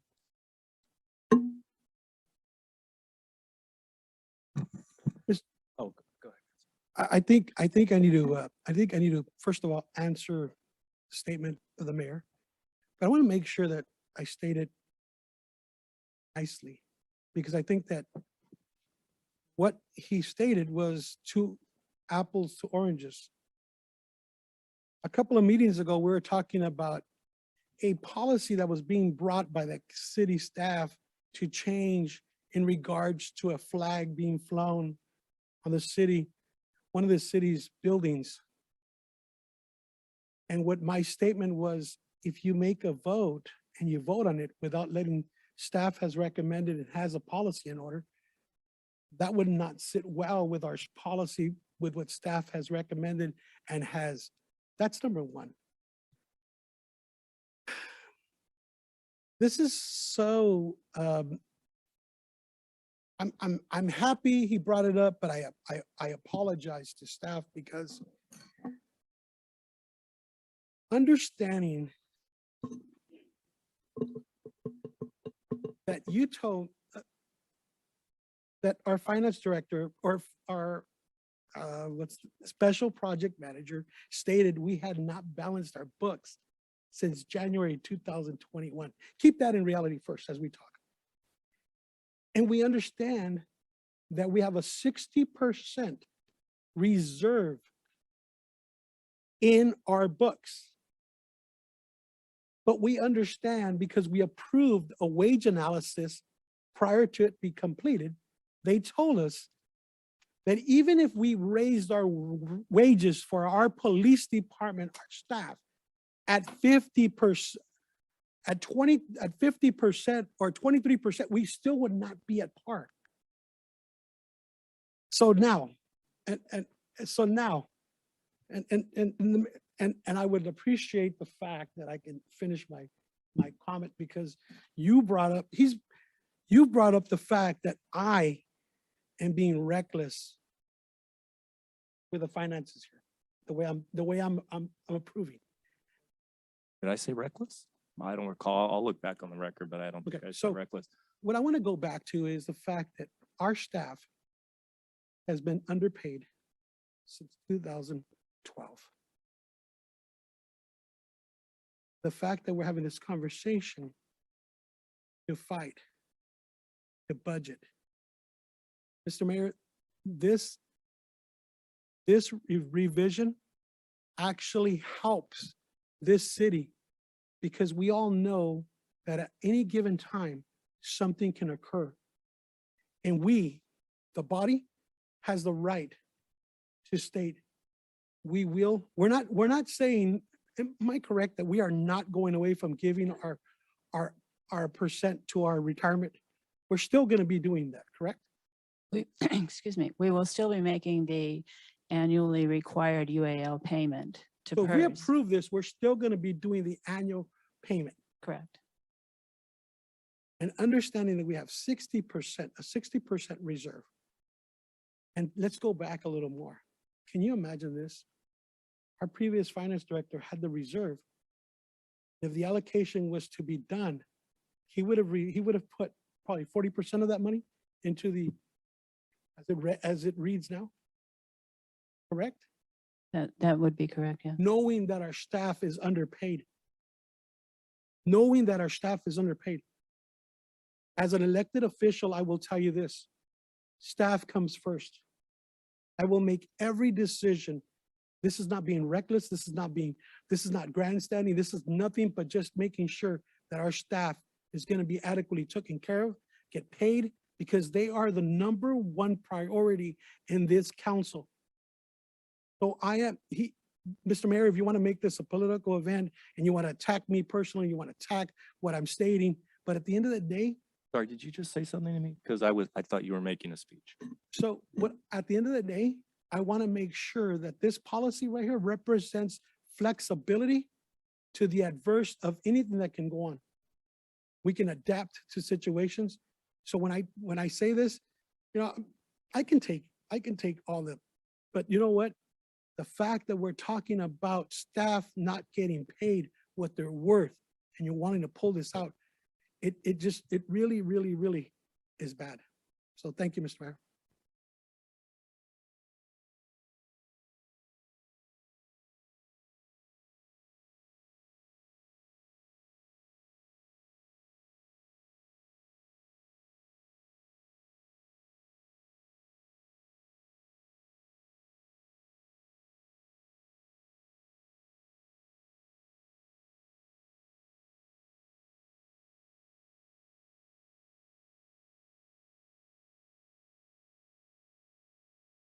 So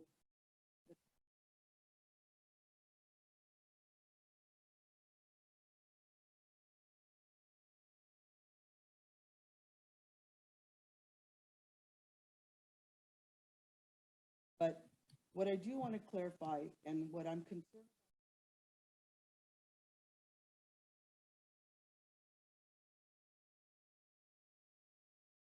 So I feel that we need.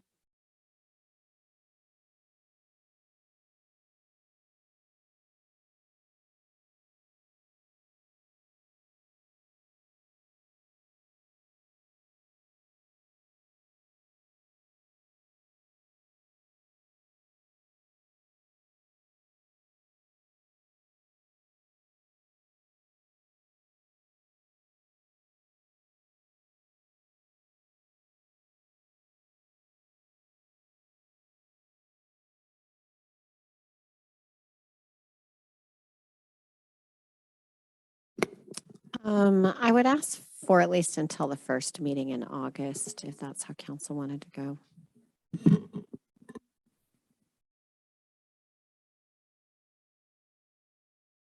Welcome.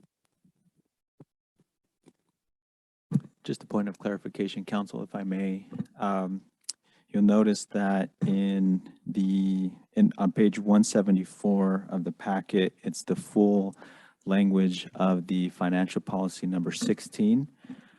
And in the second paragraph, it addresses the steps or the eventuality of a downturn in the economy. So what we're proposing and what Special Project Manager Emily Boyd mentioned or proposed in terms of the change for number 16 is to clarify or to remove the term strive to pay because it's too subjective from one staff person to the other.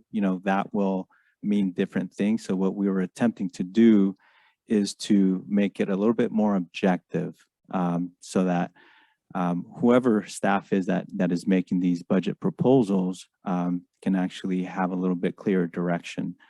But on page 174, we look at the second paragraph and it says, the city may lag behind the survey average or have to employ fewer people or reduce other line item expenses. So we have language built into the policy that if there is a downturn in the economy, because in the first line of that policy, it says, in determining market level compensation, the city takes into consideration the general state of the economy, The cost of living measured by the Fresno County Urban Wage Earners and Clerical Workers Consumer Price Index, the city's ability to pay, and an evaluation of the survey average from standard comparison cities. So that language really does goes pretty far in protecting the city in terms of the state of the economy, so that when we go back and negotiate different MOUs or reductions in salary, we can point to this language.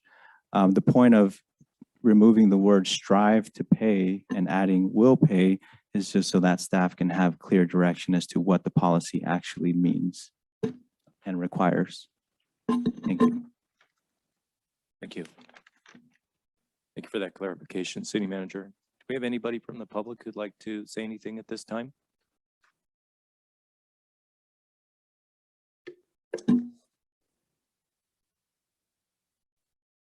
Teresa Sazala, 1701 Dinuba Avenue. Several years ago, when the economy went crazy and people were being furloughed, people were their salaries were reduced and things like that to try to make the city work with what little money that we had. I hear the news just like you guys. They're talking about a recession. That means to me, it means the bottom's going to fall out somewhere. It's going to mean there's not going to be money to maintain the things that we've been able to maintain at this point. If one word is going to make the difference between what somebody's going to make and what somebody's not going to make, or what we can take away or sue the city for not doing, then we need to reconsider that one word. If we're going to say we will maintain or we're going to try to maintain, because we all know this is a sue happy society. And if one person says, you promised me you're going to pay me this, and it says it right here that you will do it and you can't do it, I'm going to sue you. So we're going to be worse off than we were to begin with. As far as the other section that you want to change, I am in total agreement with that. Anything over your reserve, then the council has the discretion to put that wherever they feel is the best place to put it. Either put it back in the reserve or pay off a bill. It's just like us. When we have a windfall, I get my tax refund. I use that to do something that I wouldn't normally do because I have that extra money. So if there's something that's over the reserve amount, over that 20% reserve amount, whatever it is, then I think that should be at the discretion of the council to use that money to pay. You can't say you have to put it here, you have to put it there, because the city needs so many different things. Alleyways, if we can't find any money anywhere else, if we have a little bit of money left in reserve, well, let's do an alley with it. So that part I'm in agree with, but I'm not in agreement with changing that one word, at least not until council is able to clarify what the city's going to be stuck with at that point. Thank you. Else have a comment at this time?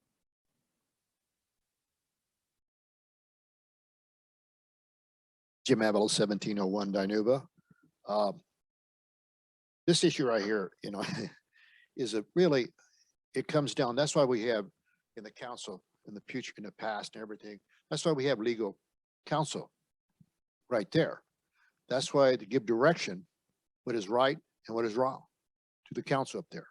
Because without legal counsel, we can make bad decisions.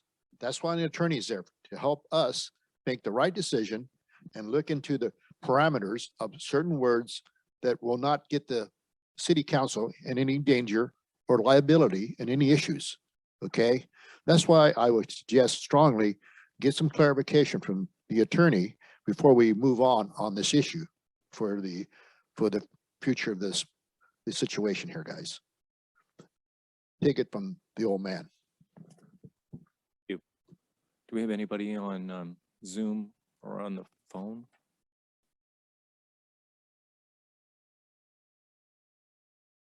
Bring it back to council. I would like to make a motion to table this item until staff has had sufficient time to do its job and review the potential legal impact of changing the language of item 16 from striving to pay to just maintaining at an absolute level, the competitive market level compensation.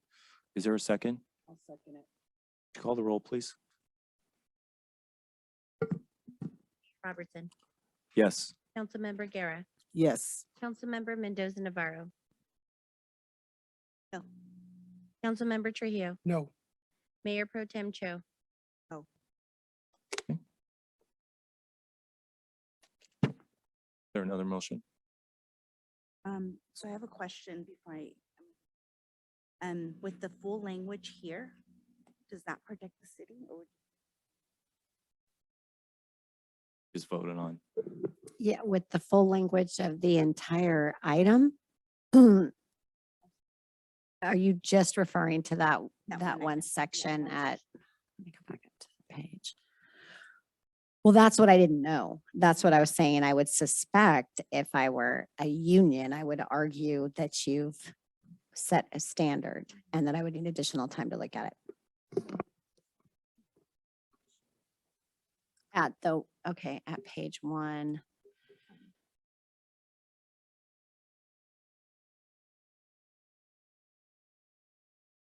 So I can't answer that question right now. But I would still, if I were a union, I would still argue that you have set a standard and I want you to adhere to that standard. I could see the potential for that argument. I make a motion to adopt, I can make a motion to adopt the language of develop of a reserve. And then I propose that leaving the word strive to maintain. So just take out the word pay and just strive to maintain competitive market level competitions. That's way it still gives that flexibility. And so that's my motion, is to just take out pay and replace it with maintain. Is there a second? I'll second it. We have a first and a second on the floor, so there's discussion that's allowable at this time. And I had discussion. I was looking for legal guidance on item 16, but I really didn't even have a chance to get to number 1 in developing the reserve and the UAL. I was looking at the financials from the audited statements, and it appeared that the unfunded pension liability, including the other post-employment benefits, is something north of $20 million. Is that correct? For the financials from the audited financial summary? Let me take a look. Let me see. And if so, that is the amount that the city is going to have to pay the employees for their pension. I would say looking out for the employees includes looking out for the pension amount and the amount that's going to be paid in retirement. So for those who are, stating that they are concerned about the employees, I would say funding this unfunded liability would be extremely, if not of paramount importance, especially given the one-time nature of these excess reserves or excess amounts that the city has. Did you have a chance to look at that? Yes, yes. And if you're on page 63 of the council packet, the line net pension liability for the entire city as of 2021 was 16.8. How much? 16.8 million. Is that including the OPEB? Plus the OPEB, which is the 5.8. So So it's what, 22 million? approximately, that's correct. So I would say that really caring for the employees and making sure that city's got enough money to pay their pension and to pay their health benefits. Because correct me if I'm wrong, but OPEB is benefits like health benefits, right? For folks who are retired. Correct. OPEB is other post-employment benefits, and it is medical for retirees. One thing to bear in mind is, I agree with what you're saying, that there is something to bear in mind, which is that this council has directed staff to look into issuing pension obligation bonds, which would reduce our obligation, the amount of interest that's being charged on them. I think you've heard a couple of presentations on that. CalPERS rates that they charge on the unfunded, on the UAL is right now, I think running around 6 or 7% of, I don't remember the exact amount, but our goal in presenting that to council in the past was to be able to reduce the interest on that to 3 or 4%. The market situation has changed, so that project is a little bit on hold at the moment. And as I stated earlier, we are making the annual required pension payment to CalPERS on the unfunded accrued liability. Each year in July, we make a payment. I think this year we'll be making, I don't know the exact number, but if we make the payment in July rather than making payments throughout the year, we'll save something like $54,000. And I believe the total payment, I can get you the exact number later, but the total payment we'll be making in July is around $900 to $1 million. So we are making substantial payments against this obligation These are every very, year. very big, substantial numbers. And if that number from CalPERS changes in a significant way, I went to one of those conferences right in Palm Springs for the financial officers of the cities, and it's a scary situation, you know, and the people in CalPERS, the folks that were investing the money, they're gone. They moved on. So, you know, there's different people at CalPERS again. So that required discount rate could change, meaning the city may have to give more money to the state for the pension. And to me, the city should really look to that pension liability as a primary expense if you want to show how much you care about the employees and their health care. Another thing is I did hear that the city will continue to make its UAL payment. It's, I believe, minimum UAL payment, but I think we owe more to the employees than making the minimum. I think we owe it to the employees of the city who make our city go, who really are on the sharp end of the spear. They're the ones who deserve the pension, who deserve the health benefits, and they deserve a wise majority on the council to allocate taxpayer money so that they can be taken care of. And I mean, I just saw that number 16, making it an absolute that the city will be locked into paying this, you know, this wage to employees. And that really binds the city's bargaining position. It makes it questionable. And for not allowing the legal expert that the majority hired to investigate that, I don't get it, to research that. I mean, what's a couple more weeks to have some expert people who know to look into it. In terms of the reserve, you know, it hasn't been funded because we haven't had a finance director. Come on, we need to fund our UAL, and we need to fund our section 115.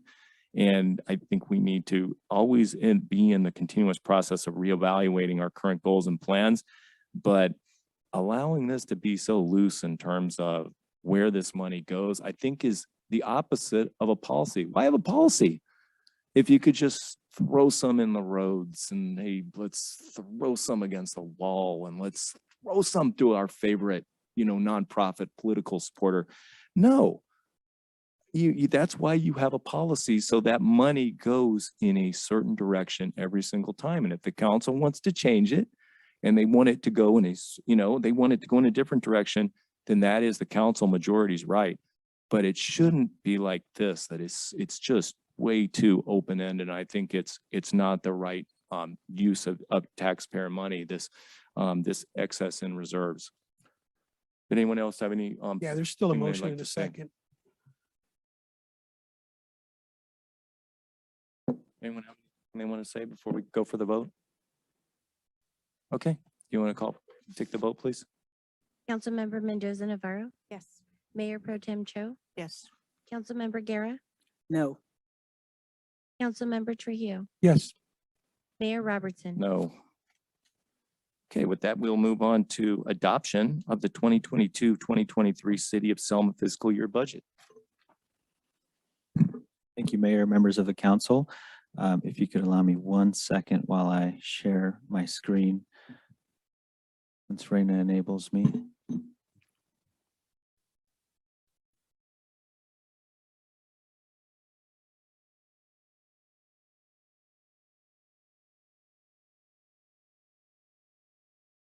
So what you see on the screen differs very slightly from what you have in front of you on the hard copy, and I'll explain that difference here shortly. And then I'll hand it over to our Special Projects Manager, Emily, for her presentation as well. So we have made the revisions that the council requested at the June 7th budget workshop.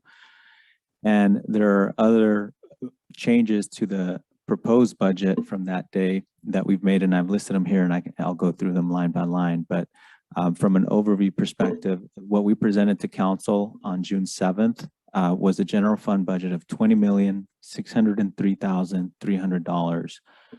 Since that workshop and the changes that were proposed and other changes that staff saw were necessary because of items that have come up since then, that number has risen to $21,037,971. So a difference of $434,671.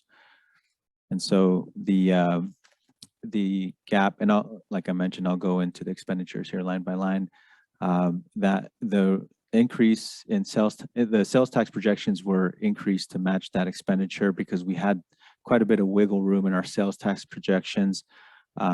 What HDL projected are going to be our receipts for the next fiscal year. Our original budget came in significantly below that projection, so we were ultra conservative, and so we had some wiggle room there in our previous budget. So we were able to adjust what we're presenting to the council now to be able to make up the difference in those expenditures. So those expenditures include a solid waste procurement consultant, because as a result of the budget priorities workshop that we had in May, late May, what came out of that was that the council wanted to explore other options for solid waste hauler, and Waste Management's contract with the city franchise agreement expires June 30th, 2024. So we have about 18 months to be able to, actually 2 years to be able to select a new vendor if that is the case, or if Waste Management is the selected vendor to continue operations in the city. But what we need is to bring on a consultant who is an expert in the changing laws. We have several new laws that have affected solid waste collection, recycling, organics, that staff would benefit from having their advice as we go through this process with the new vendor, or with the RFP process for a solid waste solid waste contractor, excuse me. So what we're proposing for that line item is $45,000. We're also anticipating an increase to our existing consulting contract with RGS, because we've have utilized their services quite a lot since we entered into a contract with them, both on the human resources side, the recruitment side, and particularly the finance side with the development of the budget, catching up on our audit. As you heard earlier, we were significantly behind on our bank reconciliations. We've received quite a bit of support from RGS to be able to get us to the point where we can close out our books for that year, for 2021. And so we do anticipate we're going to need an increase to that contract with RGS. We also received a funding request for an additional $35,000 from the Chamber of Commerce. So originally we had budgeted $30,000. We received a request for $65,000 total, which is a difference of $35,000. So that got built into the budget. And then we did get other requests, and in my next slide we'll talk about those additional funding requests that weren't necessarily built in the budget, because staff felt that it was a decision that council had to make to include those numbers before we move forward, which the Chamber of Commerce will be as well. The management analyst position, we created that position to accommodate council's request to hire a grants and contracts manager. So that is that 101,833 figure. We also accommodated council's request to add an additional code enforcement officer at a cost of $93,883, which is the fully burdened rate, including salaries and benefits. You'll see later tonight on the agenda, or actually it was on the consent agenda, if I'm not mistaken, that council approved NHA Advisors contract addendum to be able to utilize NHA Advisors, who is our municipal finance advisor, who is helping us with our PO pension obligation bond process, is also going to be helping us with our financing with iBank, and a few other municipal finance items such as the CFD formation. We've brought them on board for that. So we're going to be using their services quite a bit, and NHA has vast experience with the City of Selma, so we feel very comfortable continuing that relationship. We've added another $2,000 for codification of city ordinances. As you know, we've been very busy making changes to our municipal code, just updates that are required. We anticipate with our solid waste procurement process, we'll have to make further updates. So we wanted to add a little bit of extra funding to that item. In the previous budget proposal, we also had in error a city engineer position that was built into that. And what we had discussed internally to present to council was to look at that item in January. So at the mid-year, after we've seen, where the economy goes, if we're able to support a position, a full-time city engineer position. So that was added in the previous budget proposal by mistake, so we removed that, and then we still plan on coming back to council at mid-year to see if adding that position for the remainder of the fiscal year makes sense at that point. And then there's a sewer project that the city is partnering with SKF on, and that's I believe a 10-inch line on Nebraska Avenue between Thompson and between Mitchell and Thompson, and then go south to Knowles. And that is a project that SKF is putting in about $300,000, and the city is covering the rest in the amount of about $400,000. So considering some of our other funding sources like street funds and sewer impact funds, we still came up short about $212,500. This project had been committed to in the previous fiscal year, but there had been no funding identified at the time. It was part of the CIP last year, but there was no indication of where that money was supposed to come from. So we are proposing that it come from the general fund at this time. And then the last item was a refinement of salaries and benefits, just minor changes, small oversights and potentially typos that resulted in an increase of $5,190. So that the total increase in expenditures is $434,671 increase from the previous draft budget. And then I talked about new funding requests, and I'll go through these line by line. So as you heard at the budget workshop on the 7th, Pastor Joe Alvarez, representing the Legacy Youth Center, verbally requested to the council a funding amount of $80,000. And we subsequently received a written request for that same amount from the Legacy Youth Center. The budget proposal originally contained $44,000 for the Legacy Youth Center, which represents so with the $80,000 request, it represents a $36,000 increase. We also, as I mentioned before, received a request from the Chamber of Commerce for $65,000, which in the original budget proposal, we had $30,000, which is consistent with the agreement that we currently have in place with the Chamber of Commerce. And then we also received a request from Mayor Robertson to add into the budget funding for a downtown sound system, which my understanding is that it had been approved in a previous budget. We've looked and my assumption is that much like the sewer project, it was listed in a CIP list somewhere, but wasn't actually tied to any actual funding source. And so that's why we were not able to find that project allocated to any particular department. So that money was never allocated and was never spent for that purpose, but we did receive the mayor's request to add that to this budget coming from the federal fund, which, or excuse me, from the general fund, which would allocate those funds for that purpose. So my understanding is was your question? I'm just asking Mhm. couple of things here. Where did you find the 30,000? Where did this amount come from? Because my understanding when we looked at this, it wasn't 30,000. Like I said, we don't have a number, any estimates from that we really don't have any information about what was For an proposed. actual number, or did I just ask for the sound system? You asked for the sound system. Yeah. Mhm. So we don't really know we don't know how much. That's correct. I mean, if that's what we're anticipating, if it comes back, if the council approves this added into the budget, at least we have that line item. And we can come back after we get quotes and or go out to bid if the council approves it, and request council to increase that budget at that time if I necessary. think that was the issue. It's an uncertain, it's a variable at this point. Sure. with So this is a temporary placeholder council. number. $30,000 is a placeholder number.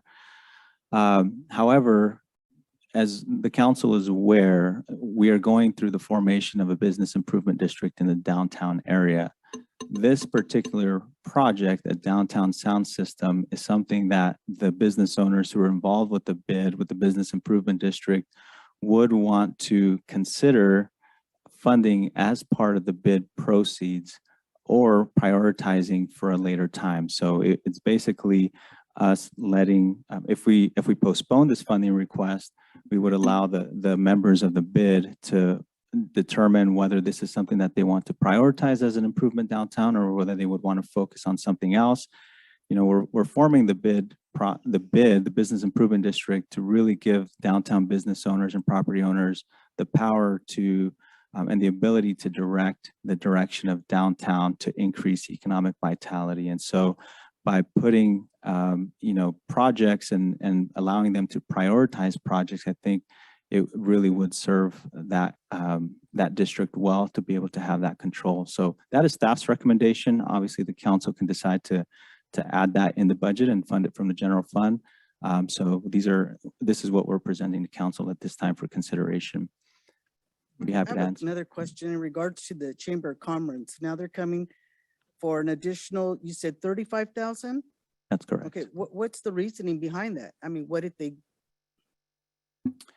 My understanding is that they are looking to build up their finances to be able to hire staff to run the Chamber of Commerce. Currently, it's being run by volunteers on the board because of the retirement of the former executive director of the chamber. They haven't filled that position, but they are looking to find somebody once certain administrative tasks have been completed by the volunteers on the board.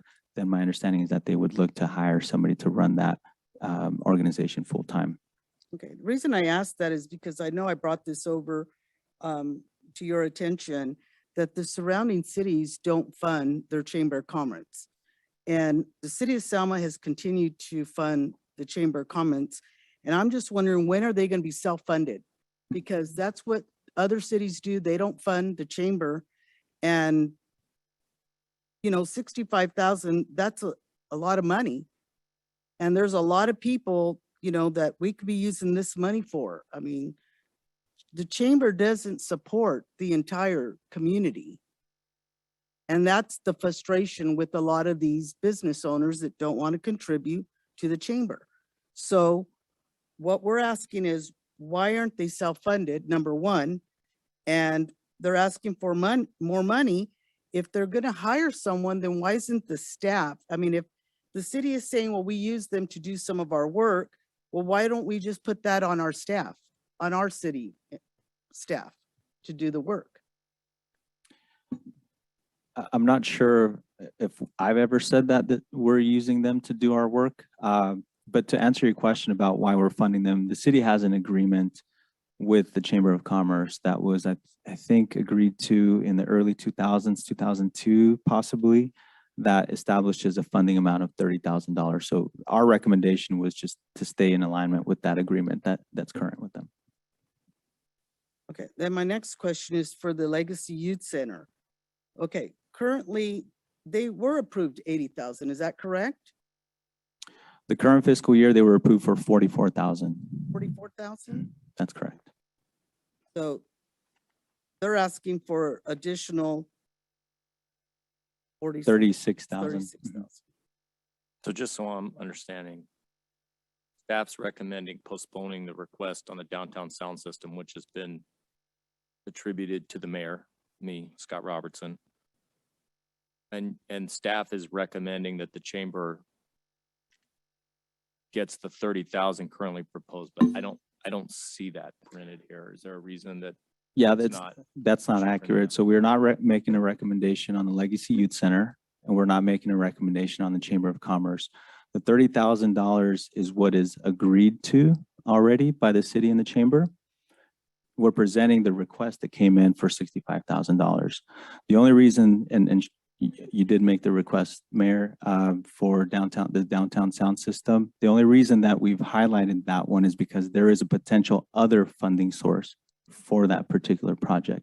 It's still up to council to decide whether that can come from the general fund or not. Just said earlier that you're recommending, staff's recommending that the Chamber of Commerce stays with proposed funding of $30,000 from the city. Based on the current agreement, that we would have to cancel the agreement with them is my understanding, or terminate the agreement if we wanted, and that's certainly an option. We're not recommending increasing it. We're just proposing it. I was just asking why it wasn't printed there like it was for the downtown sound system. Is there a recommendation from staff for the Legacy Youth Center? No, no recommendation. Because on the downtown sound system, and we've talked about this for years, and you've got 4 business owners from downtown right here on the city council, and from historical discussions, every single one of the council members has been in favor of at least looking into the sound system and pricing it out for real, getting a real hard quote on this. We looked at it, gosh, we even talked about it even with this council back when we were looking at the COVID funding. And I believe that was one of the original funding sources for the downtown sound system, to bring the businesses back, along with Bear Bucks and other creative concepts to help our businesses downtown. So this is an idea that has been championed by the majority of council members. And I know the people I talk to downtown have talked about a downtown sound system for many years, just like Reedley has, just like Kingsburg has, Visalia. I mean, it's a sign of a vitally growing downtown commercial district. So it's not just the mayor asking for this. This has been a widespread topic, and a widespread idea that has had widespread, very popular approval in the city and the downtown. And to propose it more, to go just a little further, and if you'll forgive my digression a bit, the downtown, the BID is going to be looking at membership fees of 25,000, maybe, if it's lucky. The downtown sound system is going to cost 30 grand with a placeholder number, granted, but just looking at that, I don't see the BID, the Business Improvement District, even be able to afford the downtown sound system, even if they make it an improvement priority and they want to fund it. It would take some time for the necessary funding to be gathered for that to happen, which to me means the city needs to step in and help it, especially with the excess funding that we're hearing about that the city is awash in right now. So this 30,000 sounds like a darn bargain as far as I'm looking at. In the chamber and Legacy, they're both fine organizations. We've had our discussions about the chamber and the need for leadership, and the Legacy Youth Center. It's another great organization on the east side. What the Boys and Girls Club do on the west side. Asked for less funding this year. But the downtown sound system, I guess I'm surprised by that recommendation to postpone that request. Do we have any more discussion about the funding requests or these budget changes? Yeah, that wasn't a request by the mayor for the sound system. That was a request by the citizens of Selma and the business owners of downtown. that have been requesting that for many, many years. And it just keeps getting turned down because I have a business there, he has a business there, whatever. It's never been recommended by us. It's been recommended by the citizens and the business owners. And that's why a lot of the business owners left the chamber and they won't contribute to the chamber because they're very disappointed that no one's listening to them. That's all I want to say.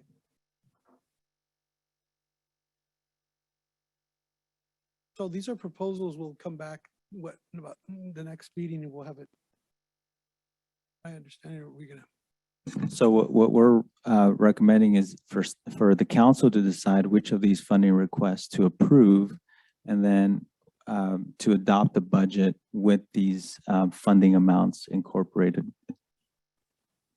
Being said that, you know, I strongly support the BID, and being a business that is in downtown and actually not an insurance company, an actual retail or restaurant, and the fact that COVID's been for the last 2 years, I strongly support the BID. And once again, in order for us to maintain a good downtown, we need to establish the BID and let them run with it. And I agree that the sound system is going to probably cost more than 30,000, but I also know that this is the right process because, correct me if I'm wrong, once we establish and we gain and we build a good foundation to the BID, they will be able to go out and entertain some grants and funds from the city also, correct? Right, they will be able to pursue their own funding outside of what they receive from the business owners. Okay, and I think that every business owner in the downtown area, you know, we have a very diverse downtown, and you know, we don't have all the shopping, but you know, I have a say. I own a restaurant, I own a business, and I'm investing, and it's costing me money, and I'm not earning no money. But so, you know, I do have a right. But I know this: I don't participate at the BID because I'm an elected official. I want the other businesses in downtown to be able to make solid decisions, knowing that I'm not going to be there giving them some kind of input. That's just my own opinion. That's not nobody else. I'm not picking or saying anything.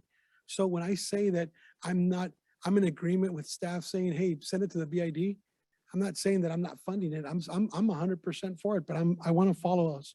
I believe in a plan, and I believe that as we build our downtown, that we should make sure that we adhere to the BID. If we approve the or acknowledge that the BID is some form of a group that we need to make sure, then we use it for that. On the chamber, I agree. I think we should stick with 35,000 for now. But I do feel that economic development, you know, we all have our opinions and our personal opinions and our opinions. But once again, as a business owner, I still fall back that Chamber of Commerce is, I know of businesses that have gone directly to them before they came and built in Selma. So, and we all can have our personal opinions as to what if and what, but at the end of the day, the Chamber of Commerce was built for the commerce, for businesses. So I have a right. I may not, people may not agree with my right, but I have a right as a business owner that I could say that we should contribute to the Chamber of Commerce to make commerce something of a sort of importance. Now, the council may not vote that, but I have the right to say this. So so just to make everybody clear, I agree with staff recommending that the downtown system goes to the BID. I agree, not with staff, I agree that the Chamber of Commerce should get 30 to 35,000. And I think the legacy group should get probably anywhere from 35 to $40,000. That's my own opinion. That's me as a council member. I don't know what everybody else has, but, and you know what, that's where I stand. Thank you. More input?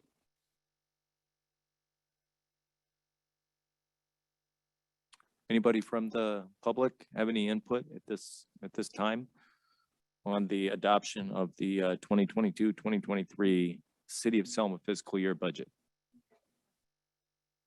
I couldn't find it in the budget. How much funding goes to the Boys and Girls Clubs?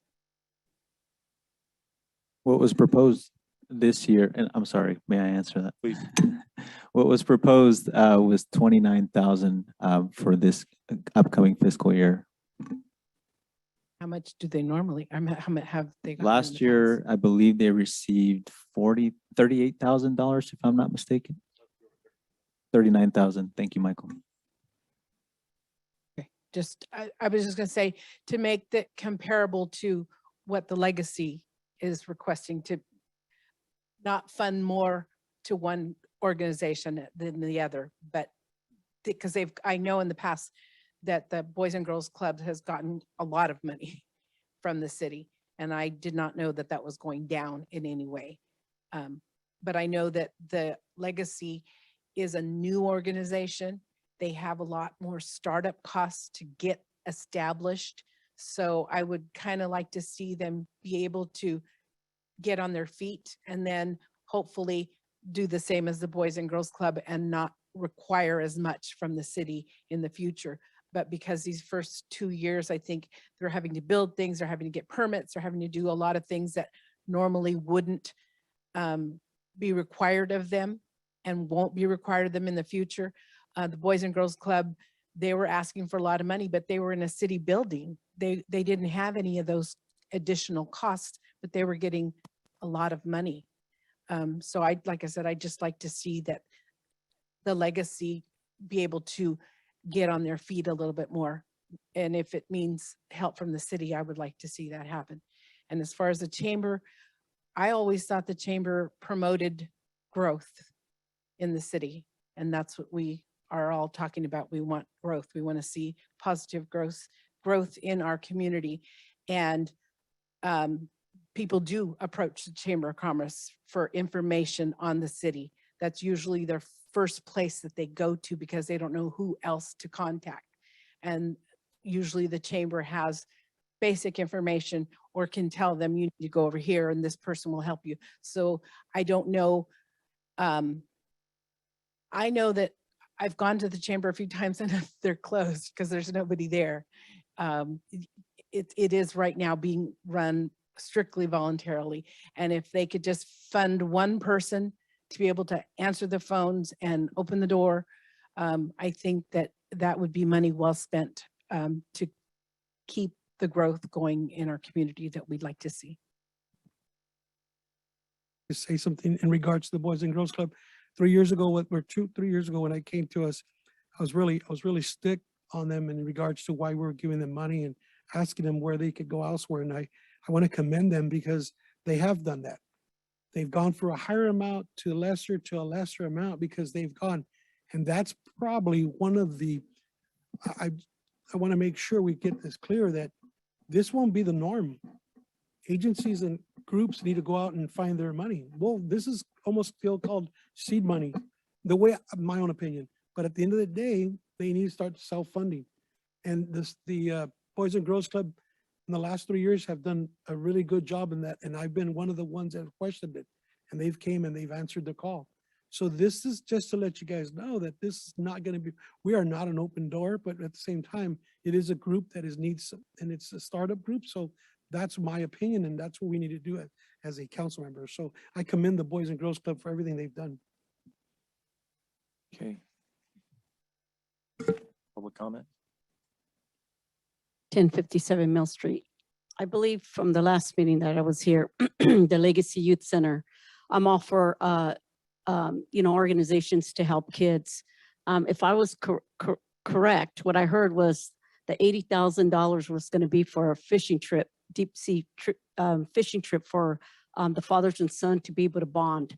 So with that said, I'm for the youth center being, with permits and all getting started, seed money, just like, of course, the Boys and Girls Club have a very well name. They've been around for many years, but I just don't agree with trips. I agree with fundraising, and you should be able to fundraise to be able to do trips to that, ask businesses, go ask for fundraising and do fundraising. What I'm noticing is a lot of people don't want to do fundraising anymore. They just want to come and ask, and it holds back from doing things like downtown, the speakers Yes, let me make that very clear. That was for the last at least 5 years.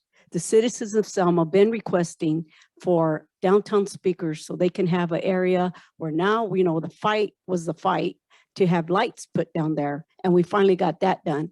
But so what they're stating is it'd be another safe place to come to be able to walk and get some exercise. And of course, we're making it a fight, as we always do with the citizens of Selma and the business owners. And up here, you know, you'll make it political.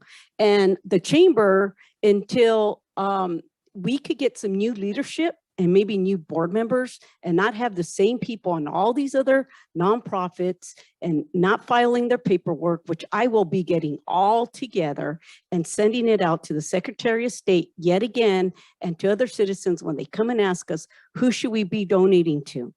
And when you have these same people who play politics and just want to get their own little people on these same nonprofit, our community businesses do not grow. You could say whatever you want up there, all you want, but until we get leadership changes in these nonprofit organizations, and the Chamber of Commerce is the #1 of it, and they will not be supporting it like you guys think it is. But until we get the right people, right businesses will start listening to wanting to do some things together. Thank you.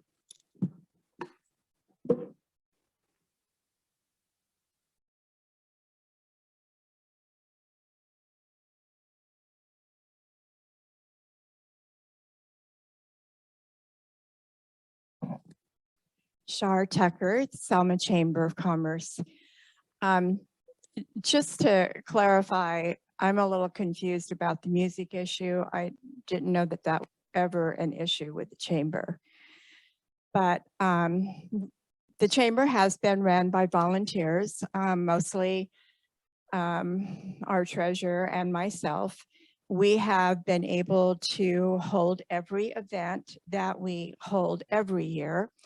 We have added 6 or 7 new members, and our board is elected by the citizens of Selma, the members of the city council. So the chamber truly does not have anything to do with who sits on their board. So we work very hard for our businesses. Today we had a ribbon cutting, and we had absolutely no members of city staff or citizens. It was mostly just the parents of the children. We had a great community awards banquet, and I didn't even see you there, Mr. Mayor. That's where we honor citizens of our community that go out and do things.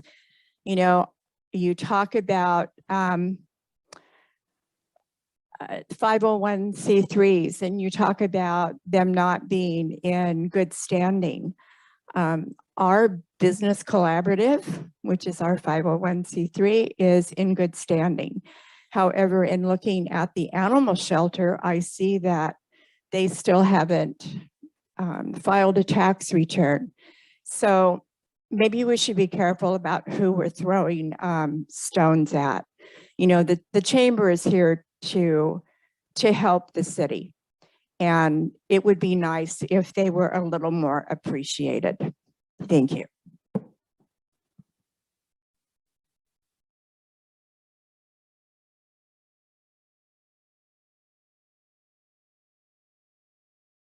Oh, since that was directed at me, sorry. I stopped going to the chamber banquets when your organization gave Citizen of the Year to someone on the city council, which you said you would never do, breaking your bylaws and your unofficial bylaws, which even your director, Bob Allen, said he was not in support of. When you gave Mr. Louis Branco the Citizen of the Year, while he was on the council, you showed political bias, and I still have seen no reverse in that trend. But gosh, I would love to. I would love to be part of the chamber. I'm just an ambassador right now. I'm a supporter of the chamber, but I can't support the political bias that I see. But thank you for bringing that up. We can certainly have a discussion about the animal shelter at another time if you'd like, because I'm no longer associated with it after the harassment I faced up here by the 3 council members regarding my membership in that. But thank you for bringing that up. I'm sorry to cut into your time. Please reset the pastor's time to 3 minutes. Thank you. Just first of all, I do want to apologize for some reason. I'm not sure why every time I say something it gets mixed up or it gets confused. First of all, Let's let the speaker speak. First of all, last time it was said that the church was running the youth center. The youth center is being run by a whole different board than the church or anything like that. It has nothing to do with the church. The church allows the youth center to work and function out of its building. The fishing trip, wow, that'd be an awesome deep sea fishing trip for $80,000. But that fishing trip is not what we said, but we wanted the $80,000 for. The fishing trip was used as an example of how creative we're getting right now to not have the kids in the building. We're taking kids to different places where we can have the kids active and we can have the kids out of the streets. So we're getting creative in the way that we're working with the kids right now, but it's not costing us $80,000, first of all. The $80,000 that we're asking for is to build a computer room and to build a tech room and to build a room where we can have maybe the PD come on down and start doing a group of after school volunteers for them, firefighters. We want to have a group, a tech room where we can have the kids meet and do their after school programming and have tutoring and stuff like that. But we are asking for that money. And the reason it's so high is because anytime that we do a tech room, people that have done construction know that the electricity work is really expensive. To get an electrician out there and to do the work that we're going to do, it's going to get, but that's one of the rooms that we want to do. And I hear Councilman Trujillo, we are looking to doing a lot of fundraisers. We love doing fundraisers. We're out there. COVID set us back, and because of the things of getting the building up to code has really set us back. But we want to get off and run. We want to work. We got people that want to do volunteer and they want to do fundraisers. So God willing, next year we come back with the progress report. We come back with the report saying we're sufficient. We're sufficient on our own already. We're working hard. We're doing this. We have a lot of volunteers that are willing to come and work and willing to start getting involved. And so I just want to clarify that, and I just want to tell you guys we do want to be sufficient. We want to be running on our own. We want to be able to do the things that we got to do and not come back and be a bug on you guys, but be a blessing on you. Mayor Robertson, you said, we want to see projects like you said earlier. We want to be part of the community. We want to take graffiti out. We want to have these kids working in our community, become productive citizens. And we want to come alongside you guys and make this city a better city. But it starts with the youth because that's our future. So that's, I think we're on the same page on that. So God bless you guys, and thank you for hearing me out. Thank you for that. Okay, any more comments before we reel it in and bring it back to council about the fiscal year budget? That will bring it back. I just had a question before we move forward. What happened to the capital improvement plan that we had, the existing one? The CIP. For the current fiscal year? Yeah, the current CIP. It's still in the budget book. However, as I mentioned before, there were certain projects in that CIP that were that showed that they would be implemented in the current fiscal year. However, there was no actual funding identified to be able to carry those projects out. But as our deputy city manager alluded to earlier, we're working to bring a revised CIP for the upcoming fiscal year back to council in July. Because I haven't seen CIP actually be part of a budget process in the past. And I think you even alluded to it in the description that it's not a part of the operating budget. And yet you're making changes to it by, I guess, identifying those fundings, because we've never really had a CIP that identified the sources of funding. It had, it had a fire station, it had a regional park, it had these items that the city and the citizens have wanted, but it never really said where the funding was going to come from. So I think that'll be an enhancement on the CIP, because I can tell you when the elected officials come here, they ask, where's your CIP? That's the first thing they ask for. What are you looking for? And to have that identified funding would really help too, in terms of them being able to see where the city's gonna get that. I'm looking forward to seeing that. So to piggyback off what the mayor's saying, a good CIP would actually give you the authority, or let me back up. So the fact that some of our projects couldn't be funded was because they weren't allocated to a funding source. So we can establish that. And that's really important because then we're here saying we have a CIP, but we don't see the project. Is that correct? Yes, that's correct. I mean, really, the funds are there. If you look at the streets fund, and some of the other funds that are, we have millions of dollars in them.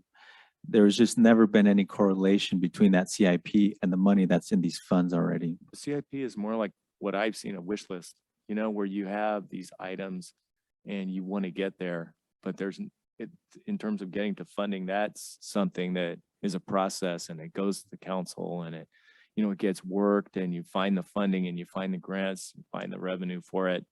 But the CIP is kind of a document out there, and to tie it a little more to reality, I think is a good thing.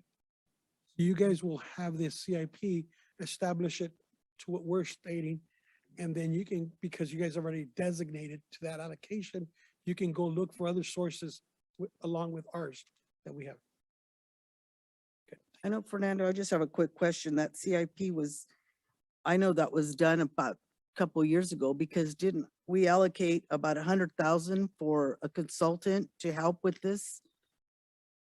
I thought because the one that was so outdated, we had to allocate so much money to get a consultant to help with that CIP. I wasn't here at that time, so I don't know what was allocated for a CIP consultant, but I can do some research.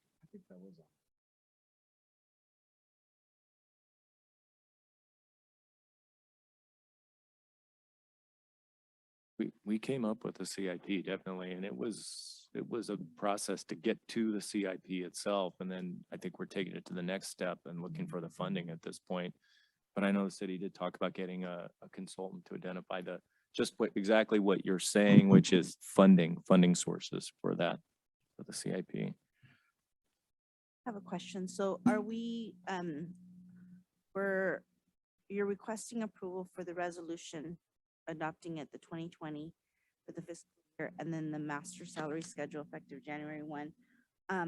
Is that going to be including these funding requests as well? Or what are we approving? Yeah, whatever council decides to fund from these new funding requests that are shown on the screen. But I did want to give our special projects manager, Emily, an opportunity to make her presentation as part of the budget adoption process if council so wishes to allow her that time at this point. Willie, come on up.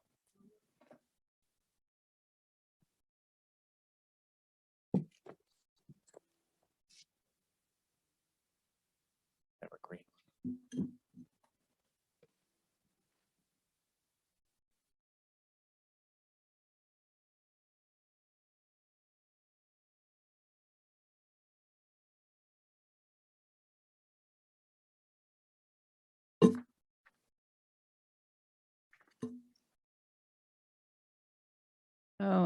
Hello again, Mayor, members of the council, Emily Boyd, Special Projects Manager. What I'm going to do with this brief presentation is simply to run through the numbers so that we get them on the record. We're asking for appropriations in the general fund, special revenue funds, enterprise funds, and internal service funds. Next slide. So on the general fund revenues, you can see from this pie chart that the majority of the city's revenues come from sales tax and property taxes. Some of our other revenues include franchise fees, TOT, business license, charges for services, and some other revenues. The total amount of revenues is $21.0 million. Next slide. On the expenditure side, you can see from this pie chart that the majority of the city's expenditures are in public safety, police, and fire. I'd like to note that the administration number listed there includes city council, city attorney, city clerk, city manager, human resources, and finance. And again, you'll see that the expenditures are 21.0 million. We have a balanced budget without dipping into any general fund reserves. They're not being used in this budget proposal. Next slide, please. The general fund functions, expenditures by function. So you can see that the majority of the cost of the city are personnel costs, salaries and benefits together are roughly 62% of the total budget. Next slide. We're just going to run through each one of these special revenue funds. On the ARPA funds, the $2.9 million on the revenues is the second payment or second receipt from ARPA. The expenditures out will include monies from the first payment, which we received in fiscal 22. And our net then, of course, we're going to expend more than we receive in that year because we have the balance carried forward from fiscal 22. Gas tax is balanced as well with a little bit of money left over. Gas tax frequently can be used not just for maintenance on streets, but also for streets improvements. Measure S is very close to a net zero. The Prop 68 is the grant. And then the streets there, you'll see that the expenditures proposed are exceeding the revenues, but once again, we're using fund balance that is being brought forward in the streets program for doing maintenance and projects and so forth. Enterprise fund, please, next slide. Our enterprise funds, ambulance, garbage, and transit are all either balanced or showing a slight surplus. The cultural arts and the Pioneer Village, as I'm sure you know, are both subsidized by the general fund. Traditionally, how the city has been handling those is at the end of a fiscal year, any deficits in either one of those funds are then covered by the general fund. The numbers there proposed for revenues and expenditures are based upon the estimates of what activities will occur and what revenues will be received during those years. And then lastly, we have the internal service funds.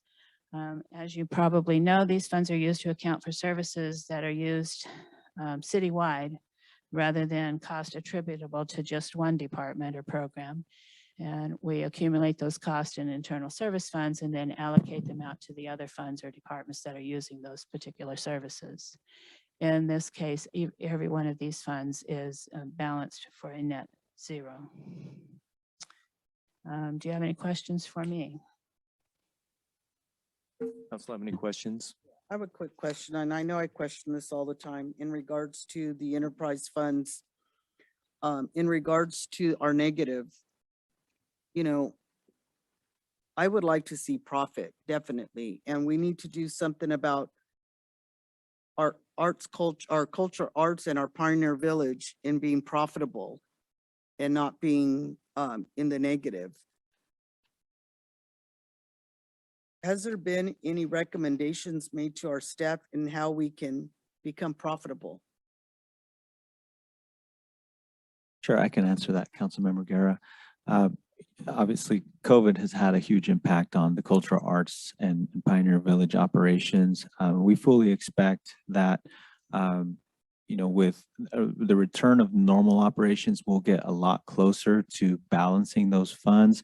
But we are going to be, especially with the new grants position, we are going to be extremely proactive in finding funding for both, particularly the cultural arts. It's a little tougher for Pioneer Village because that depends almost exclusively on the use of the facility to be able to balance that out. But 7,000 is such a marginal figure that we think that once COVID, you know, allows normal operations in this upcoming fiscal year, that will probably be in the green or in the black, I should say. But the cultural arts is going to take a little bit more work on the grant funding side for us to be able to balance there. Michael, if you have anything to add, feel free.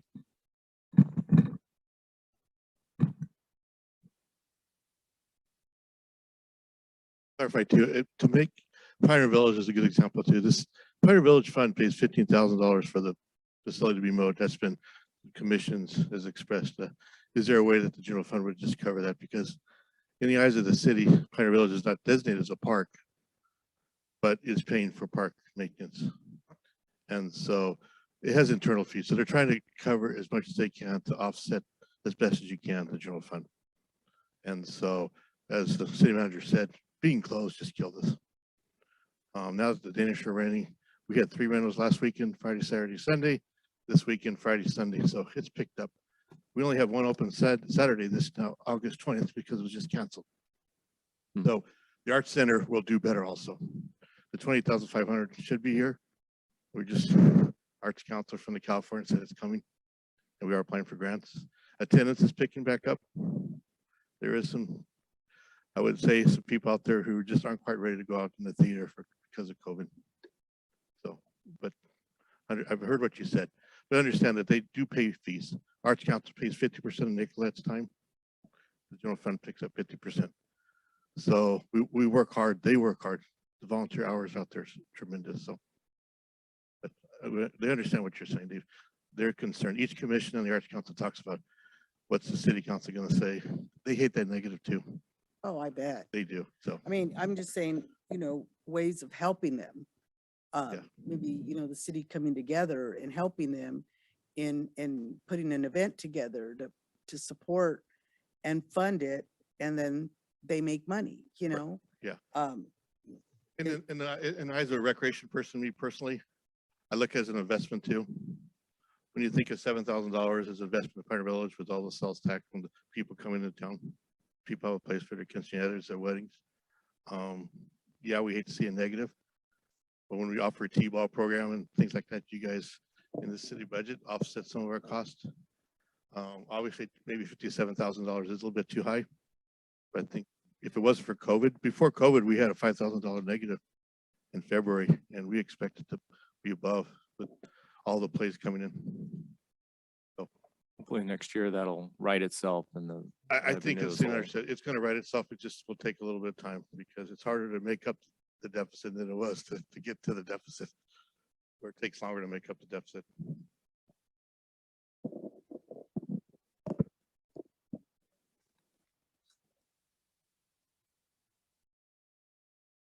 Thank you for your report. Did anybody from the public have any issues, any comments?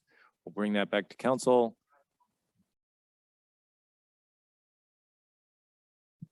Louis Franco, 1064 Mill Street. Just on Mr. Kirshner's topic about Pioneer Village. Like anything along the city, the infrastructure there is in dire needs in some spots. So if the city one day in the future budgeting session could look into paving the track or the road around Pioneer Village, that would open it up to more type of events, which would help increase our revenue moving forward. That's all. Thank you. Thank you.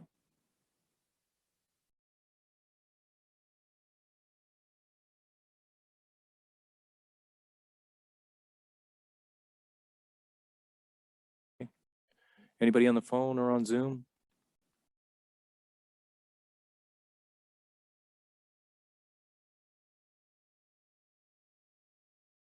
With comment? A reminder to those on Zoom, please use your raise your hand feature, and we would add you to the meeting queue.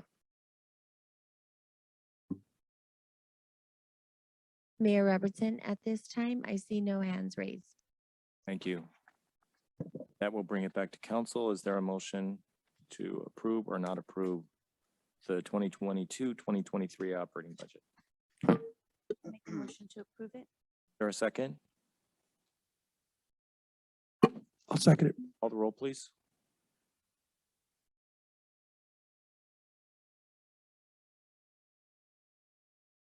Yes, staff is still looking for a confirmation of the specific funding amounts. And also if, when the motion is made, if we could also specify the master salary schedule is included in that. Okay. Well, we'll bring that back to council then since we have a first and a second. We may need to modify that, but I would say that just from my point of view, the funding requests are for reasons stated, and we've gone into them a lot, but I don't agree with putting off the sound system. The Chamber of Commerce needs the leadership, and the Legacy Youth Center, I think, is a really good cause. So I appreciate that, and appreciate what the pastor is doing. Even if you did describe it as a church the last 2 weeks, but it's going to be good for the youth of Selma. My 2 cents. But the salary requests to load up on, are you looking for the council to itemize these items, to itemize the payroll requests, or do you want us to address in the motion yes or no? Because there could be a yes and a no on these different items like the funding request, or do you want to take it on bank and mention, including, do you approve or not approve the budget with the funding requests?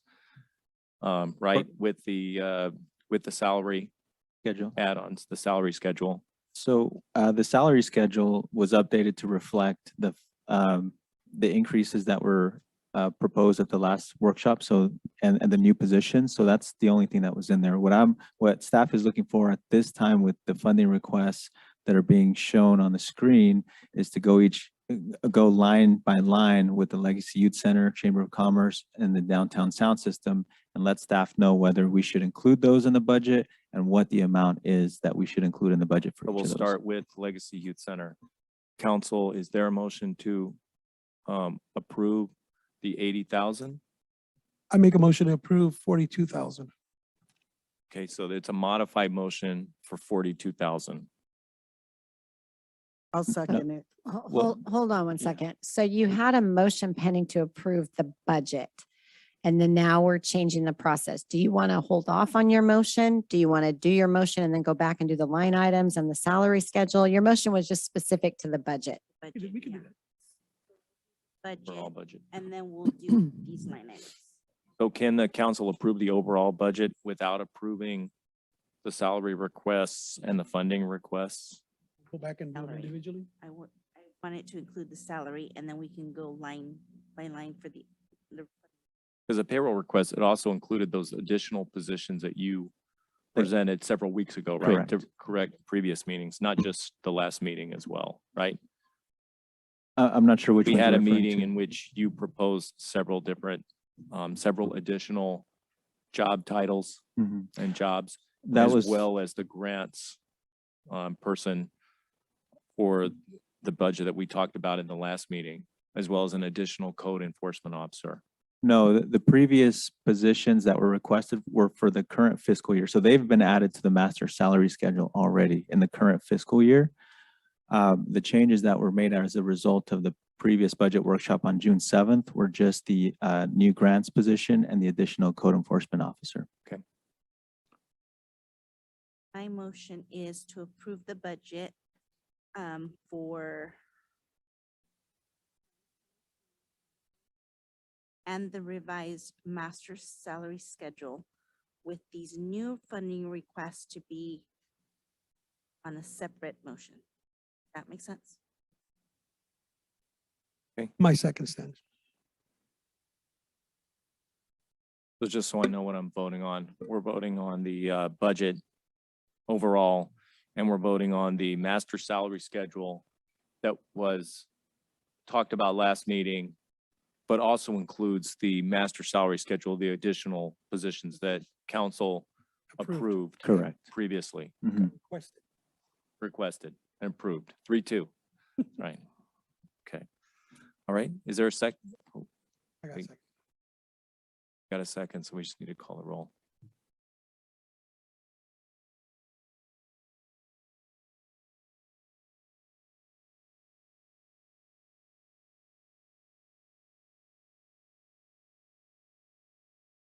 Excuse me.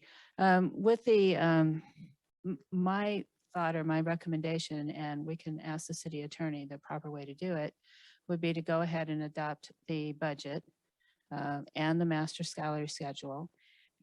In my view, you could either tag on these new funding requests to that resolution, or you could do to that motion, or you could do a separate motion on how you want to handle these new funding requests.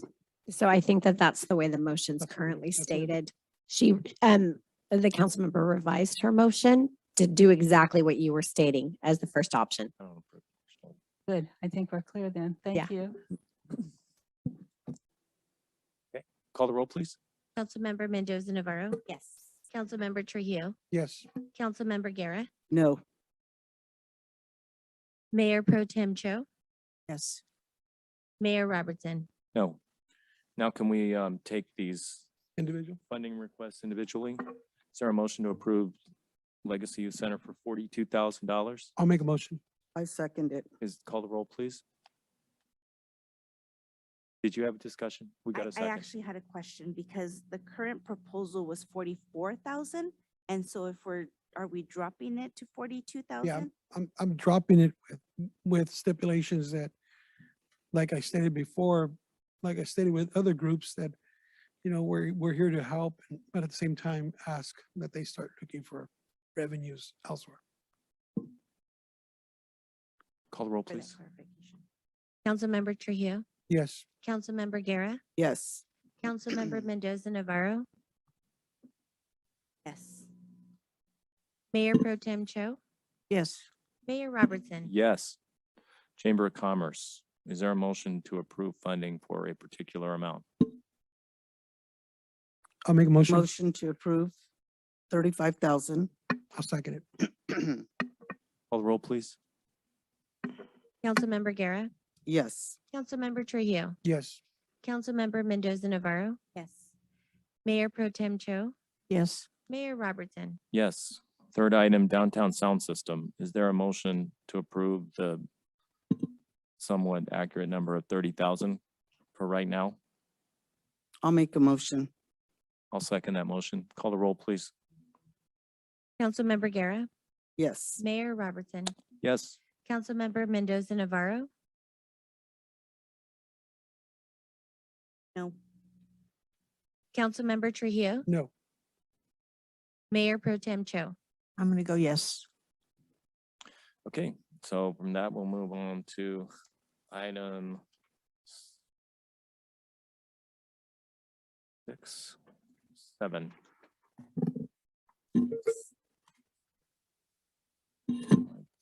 Almost done. All messed up. Okay.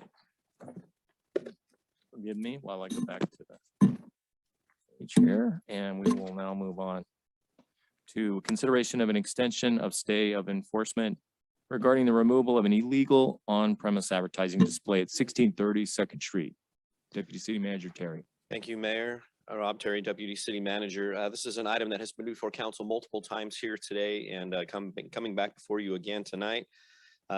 Just to give a little bit of background on the item, on September 20th of 2021, the Selma City Council unanimously voted to declare an abandoned sign located at 1630 Second Street a public nuisance. A public hearing was then held on November 1st, 2021 to consider any objections to that. At that time, the council moved forward with the resolution to declare it a public nuisance and also directed staff to stay enforcement of the abatement for a period of 90 days in order to give the property owner additional time to make progress on a planned development that he was working on at the site. At the February 7th, 2022 City Council meeting, staff brought forth the item for consideration following that 90-day stay of enforcement period.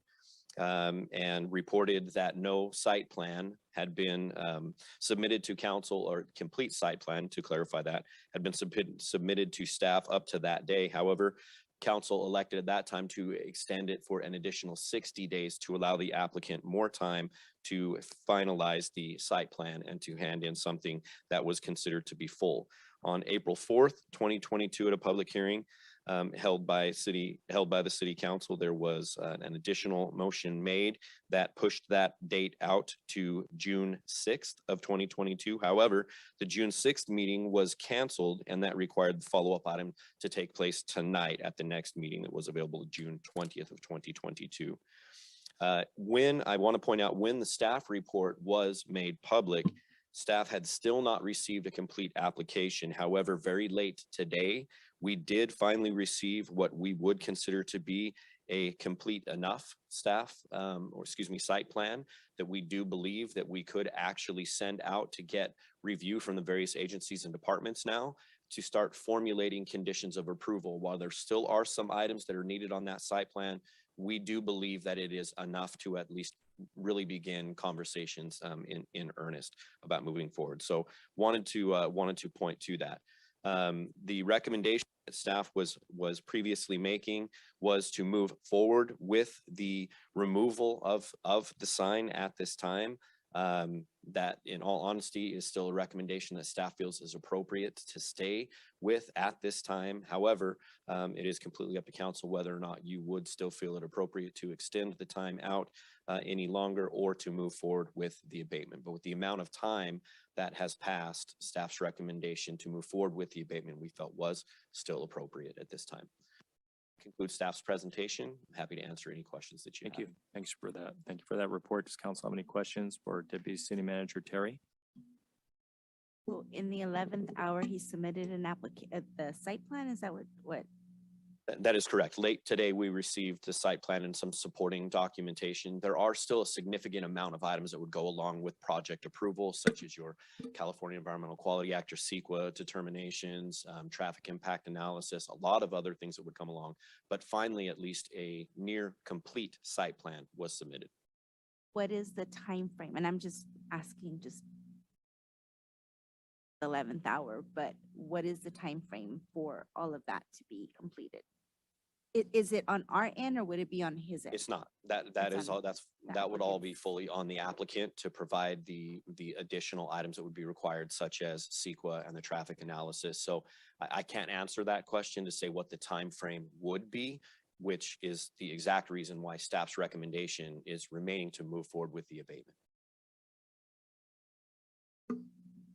And if the city were to move forward with the abatement, what would that timeline be in terms of going out and actually removing the sign if the landowner won't? The holdup on that one would simply be the securing of a contractor in order to do the work. We're likely looking anywhere in between 45 and 90 days at worst. But that all has to do with whether or not contractors are available for that work. And the quotes that were previously received, of course, would still be valid. They ranged anywhere from about $8,500 to $10,000. That would be dollars that the city would need to expend, and then a lien would be put on the property for And that. on the site plan, would the landowner be utilizing the existing signage, or would he just have it carted away as well? It's not 100% clear yet because there has been discussion in the past of removing the existing sign and replacing it with a single pole sign. And the site plan does not give a whole lot of specificity on using the exact unit that's in the ground right now or doing some type of modification, which again supports the reason why staff is making the recommendation we're making. Forward with the abatement. That is correct, sir. That will provide the necessary leverage that staff needs to keep moving this project along. Is that correct? Yes, sir. Okay. Comments? Anybody, public, like to comment on this at this time? All right, with that, we'll bring it back to council. Is there a motion or more discussion? Is there a motion to move forward with the abatement of the legal on-premises advertising display at 1630 2nd Street? I'll make the motion. Is there a second? I'll second it. Call the roll, please. Yes. Councilmember Guerra, Yes. Councilmember Mendoza Navarro, Councilmember Trujillo, Yes. Mayor Pro Tem Cho, Thank you. Item 7, consideration of the cancellation of the July 5th, 2022 council meeting. Yes, thank you, Mayor, members of the council. As you know, these last couple of months have been very taxing on staff, just because we've been short-staffed and conducting a lot of recruitments, but also because of the budget development process. Staff has worked extremely hard to make sure that we are identifying the priorities and finding the ways to fund the priorities that council has expressed.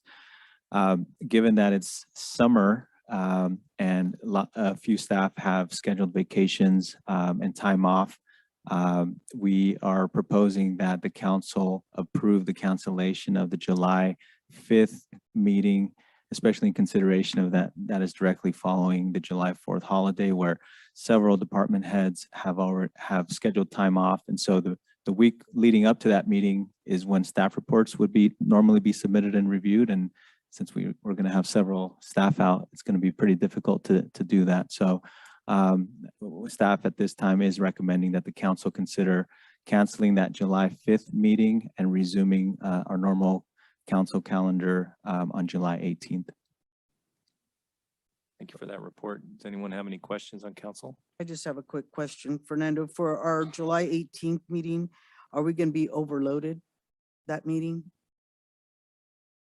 Looking at our planned agenda items for July 18th, it does not appear that we'll have more, items on the agenda than we can handle. I think we would probably have less than what we have on this agenda, to be honest. Okay, well, I'll make a motion then with that, to go ahead and, let it go out to the public. Go ahead. Any more input from council? Any input from the public? Anybody? Come on up.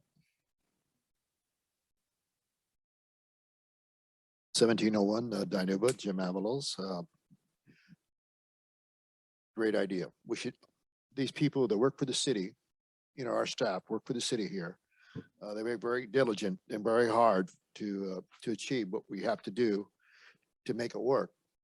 And, and I know they're understaffed. I see it. It's a tough job. And I think we should give them a little breathing room and break, because sometimes you need that break, freshness of the mind to come back. You're not stressed out so much to getting these things done. So I think it's a great idea to cancel the July 5th and resume on the 18th, long as it's not overloading on you guys. So I think it's a great idea to do this for them. Appreciation for the staff and the members of the city work together, because they deserve it. I think we should recognize them where they are. Thank you. Thanks for your input. Anybody else? Bring it back to council. I'll make a motion. Can we I just had a quick comment. Oh, Sorry. Sorry, man. You'll get there. I wanna go This on. is a really packed agenda. I mean, this is a lot. I agree with Councilmember Guerra that we don't want another agenda like this for the 18th, because there's a lot, at least speaking personally. I like to read all my agenda items, and we got this packet late Friday afternoon. So this was the weekend. This was our weekend for those who dug into this, and I'm sure we all did. So if we could be cognizant of that and not load us up on the July 18th, that would be much appreciated. And if we could get our agendas maybe a little earlier, that would also be much appreciated when it's Monday, when it's a Monday meeting for that. Is there a motion? I'll make a motion to cancel the meeting of July 5th. Is there a second? Call the roll, please. Councilmember Guerra, Yes. Councilmember Mendoza Navarro, Yes. Councilmember Trujillo, Yes. Mayor Pro Tem Cho, Yes. Mayor Robertson. Yes. Okay, it's 9:20. Do you want to take a 3-minute break? Everybody good, stretch their legs and come back? 3 minutes. We'll come back at 9:21.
sticking around. We're moving on to item 8, consideration of a resolution authorizing submittal of bank loan for Selma wastewater collection system upgrade project. Yes, thank you, Mayor, members of the council. I'll try to keep this brief. As the council is aware, staff was directed to pursue analysis of and an application of a loan with the California Infrastructure and Economic Development Bank, which is an arm of the state for purposes of funding economic development and infrastructure projects. We have been in very constant communication with iBank. They've been reviewing our financials, they've been conducting cash flow analysis, budget projections for the next 5 years. And the feedback we're getting is that it's looking very positive. However, we wanted to get ahead of the game and bring this resolution to council, which would allow us to incur expenses prior to submitting an application. And some of those expenses would include a fiscal impact analysis with our municipal advisor to make sure that these funds that we would be receiving and the projects that they would be applied to would actually pencil. I mean, certainly iBank is doing their own analysis, but we would want to present to the council some deeper analysis on these projects. What this resolution effectively allows us to do is it authorizes an application to be submitted up to $23 million at such time that we are invited to apply. However, staff would bring back the application for final approval once we know what the terms are, what the actual amount is, and the fiscal impact analysis that have been conducted for those funds for final approval before the application is actually submitted. So effectively, this resolution allows us to begin incurring expenses that would then be rolled into the proceeds of the funds, or into the proceeds of the loan if we do end up getting that loan from the iBank.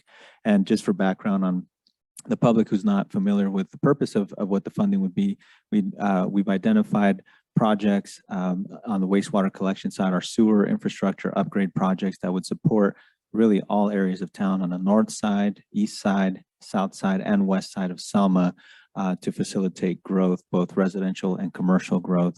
And we would be looking at a estimated funding amount of about $20 million at this time. I'd be happy to answer any questions. Council have any questions for the city manager? Yeah, let me ask. I know it doesn't state on here, city manager, in regards to the interest rate, but are they, where they qualify you at a certain rate? Like, I know it could be like a 3.2 or 3, something low, but because of the rates that have gone up, is that going to impact the actual rates that could have been that low? I mean, we just don't know, or you don't, do you know? That's yet? right. We don't. And when we first started this process with iBank, the range that they were quoting was between 2% and 3.5%. Now it's certainly looking higher than that, probably closer to 3 to 5%. The most recent funding that closed with iBank, and I forget which city it was, closed at 3.3%, and that was a few weeks ago. But it has absolutely gone up because of the volatile interest rate environment that we're seeing across the country. And that is why we would bring any terms back to the council for final approval, and we would conduct that analysis, because right now they're even afraid to quote us any specific range. I mean, we're just going off of what the last loan that was funded. So yeah, and I should say, our municipal advisor, NHA, has also advised us of the fact that there could be private banks that are interested in funding this project. iBank is certainly one of the options out there, and historically they've provided lower interest rates and lower administrative costs. But there's a chance that a private bank could step up and provide better terms for the city. We just haven't gone that far yet in the process. And my other question is in the second page here, in regards to all the projects that we have that possibly are pending, because it says within 12 to 24 months. So we're looking at Amberwood at 270 single family homes. Is that correct? Correct. And we're looking at KB. That's another 336 single family homes. Mm-hmm.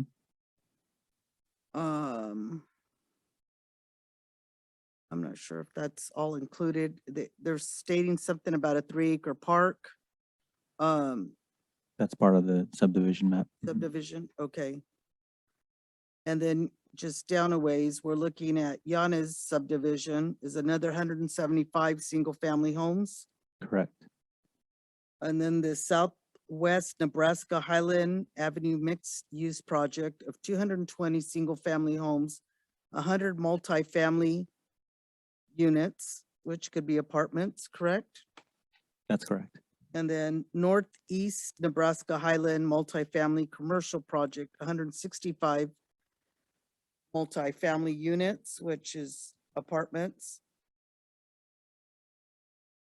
And then you're looking at Nebraska and multifamily infill projects at 82 multifamily units.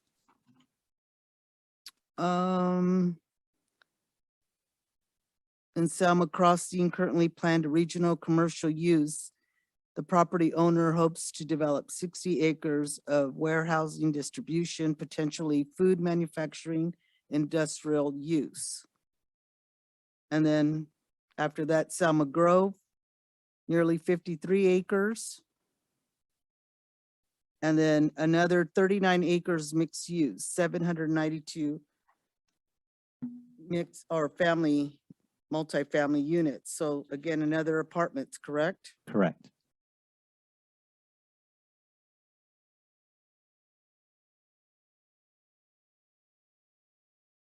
Okay, so we're saying this 20 million for the infrastructure is going to support all these projects. Is that right? Is that correct? Yes, the projects that would be facilitated would be these lists and potentially more. And once with the sewers in the ground, I mean, a lot of undeveloped parcels that are not currently planned could probably, submit applications.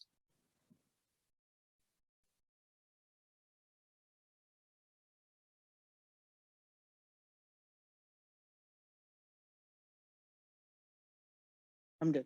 Go ahead. So I added up the single family homes and that was 1,001. And then the multifamily would be 1,042. So of these, fall in arena numbers? Some of them would potentially, depending on whether they're affordable. We do have at least 2 developers who are looking at including affordable, whether it's low income, very low income, moderate. I mean, for the most part, I mean, we would be taking a big step towards meeting our arena allocation numbers. 1,043 homes, and so $20.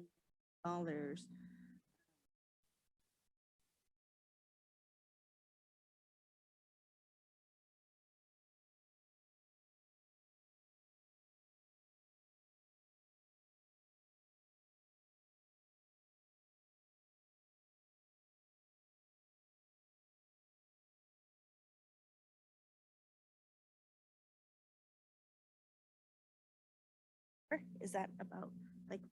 That sounds roughly correct. And keep in mind that once the sewer is in the ground, every developer of each of these projects is going to be paying us back for that infrastructure. They're going to pay their fair share. Actually not bad of an amount because I just attended a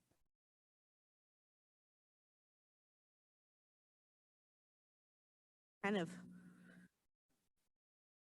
not a discussion, but it was about like a $500,000 per home for one project. 500.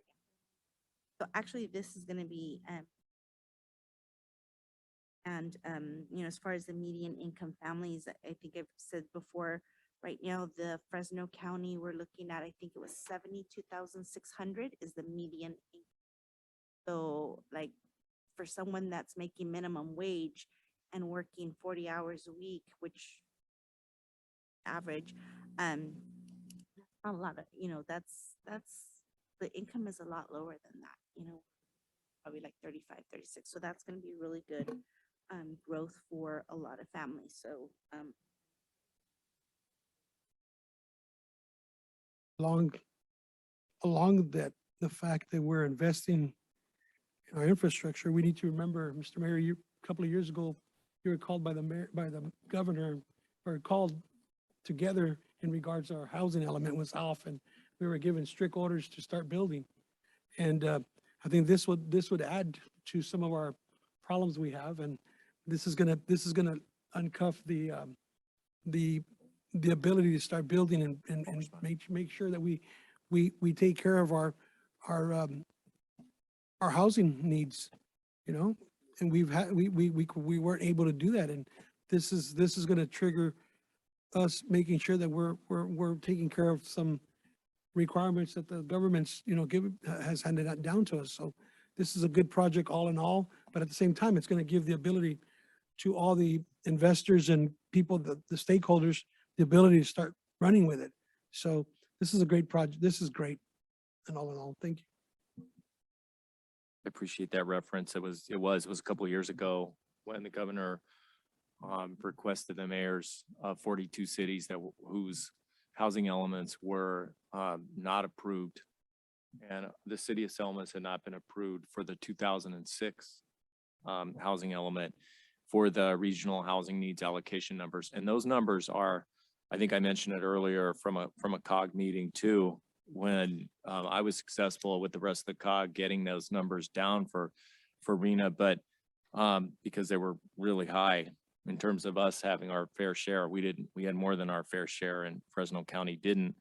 And so that got righted. But the RENA numbers refer to, I think, zoning, right? They don't refer to the actual housing that you have to build. So right now, RENA numbers are just how many are the zones you're required. You in have the to be able to housing element. accommodate that many homes in your land use documents. In your land use documents, but it doesn't actually say you have to build them yet, right? Those aren't required. That's correct. Got it. Okay, just to clarify that. And, you know, I'm in full agreement on the Clarkson lift station upgrade, because we're paying for it with one-time money. We're paying for it with ARPA money. That is awesome. And we need affordable housing as part of our overall housing plan, including medium income housing and higher income housing. So I think we need a balance in our city. You know, like we were talking about earlier before, I don't think anybody moves to Selma because, you know, I want a gas station to come in near them. I think they want that small town feel. The people I've talked to, they want that identification. They want schools that have high testing scores. You know, they want a community to belong to. And I think, you know, growing rationally is the way to do that. And I am all for stagnation of crime. I'm for stagnation of graffiti.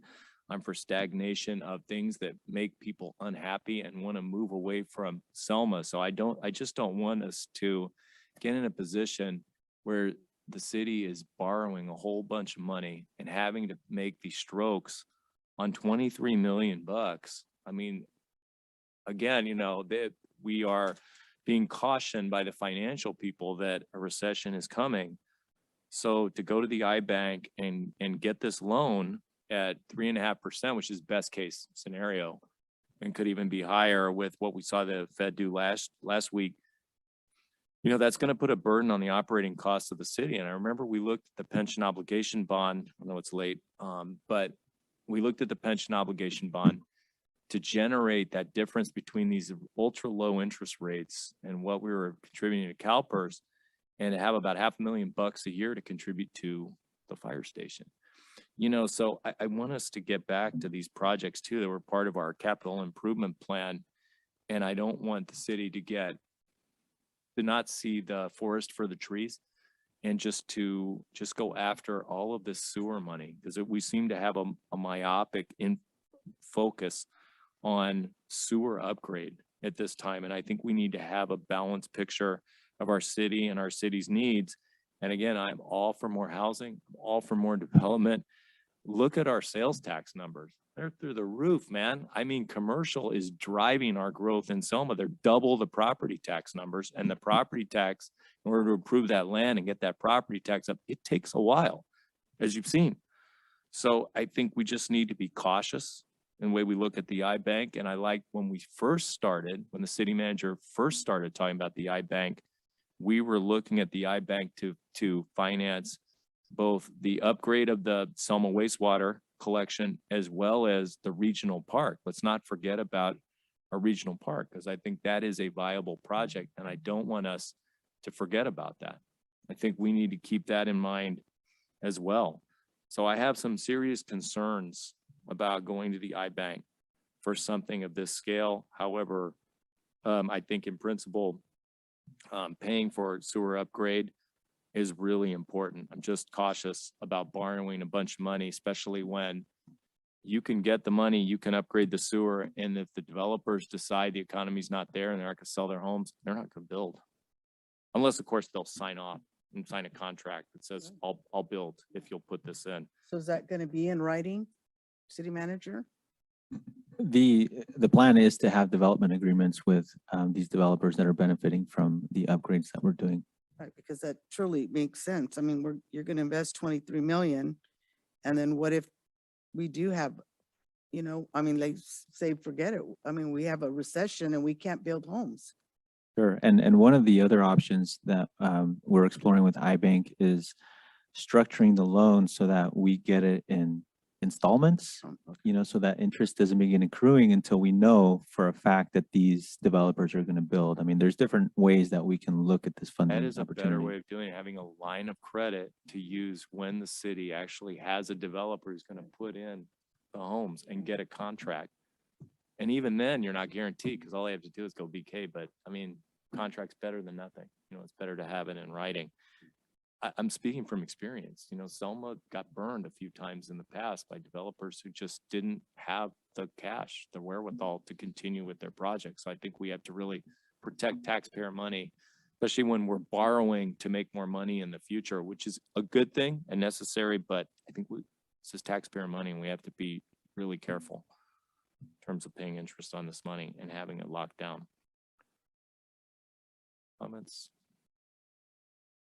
Comments from the public?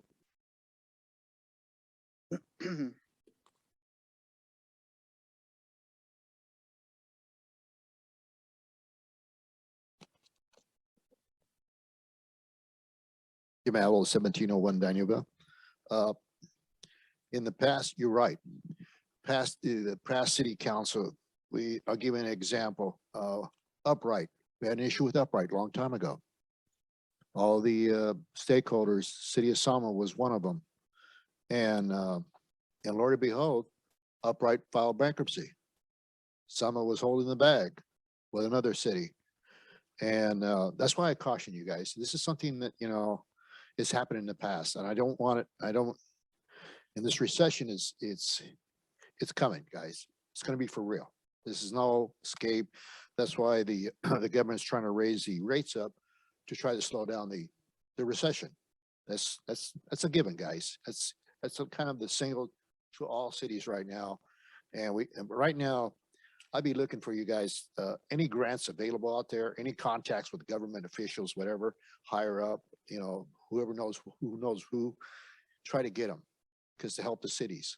Because after a while, everybody's gonna try to grab the same thing. And also, the president was talking about in the infrastructure, try to find somebody that's in the zone in Congress that will facilitate some of those issues that were in front of the line, not in back of the line.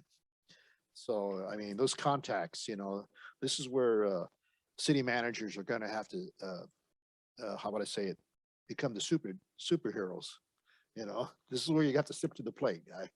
This is Keep directing comments to council, yeah, please. I'm sorry. Thank you. I'm sorry. Yeah, it's force of habit. But because I've always, I'm telling you this because there's a reason, guys. I've seen it in the past. I know what took place, and I don't want you guys to face that same issue that happened in the past, the previous council before I came on board. So I've learned from that what not to do and what to see, what the warning signs are, and I'm cautioning you now. There is a warning sign, all you guys right now. Okay, just be cautious right now. Okay, if you're gonna do it real quick. As far as developers, try to streamline these developers that come in, like Amberwood project right now. Get them all streamlined quickly, because time is money. Because if they don't get their way, they're going to walk. It's happened in the past in the city of Selma. One guy over there on Highland. He had property, he walked, filed bankruptcy, took off, it's gone, another one. See, I don't want that to happen here in the city of Selma. We have a perfect storm. We got to capture it right now. This is very important. The developers have to be at the table and we have to tell them that, hey, man, we're on board with you.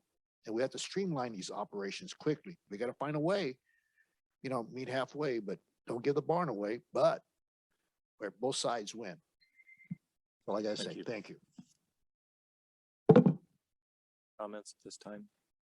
Anybody on Zoom or on the phone?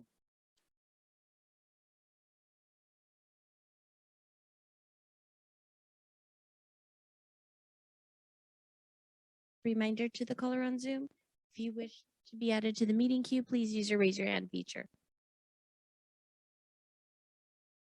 Mayor Robertson, at this time, there are no hands raised. Thank you. With that, we'll bring it back to council. Is there more discussion or is there a motion on this topic?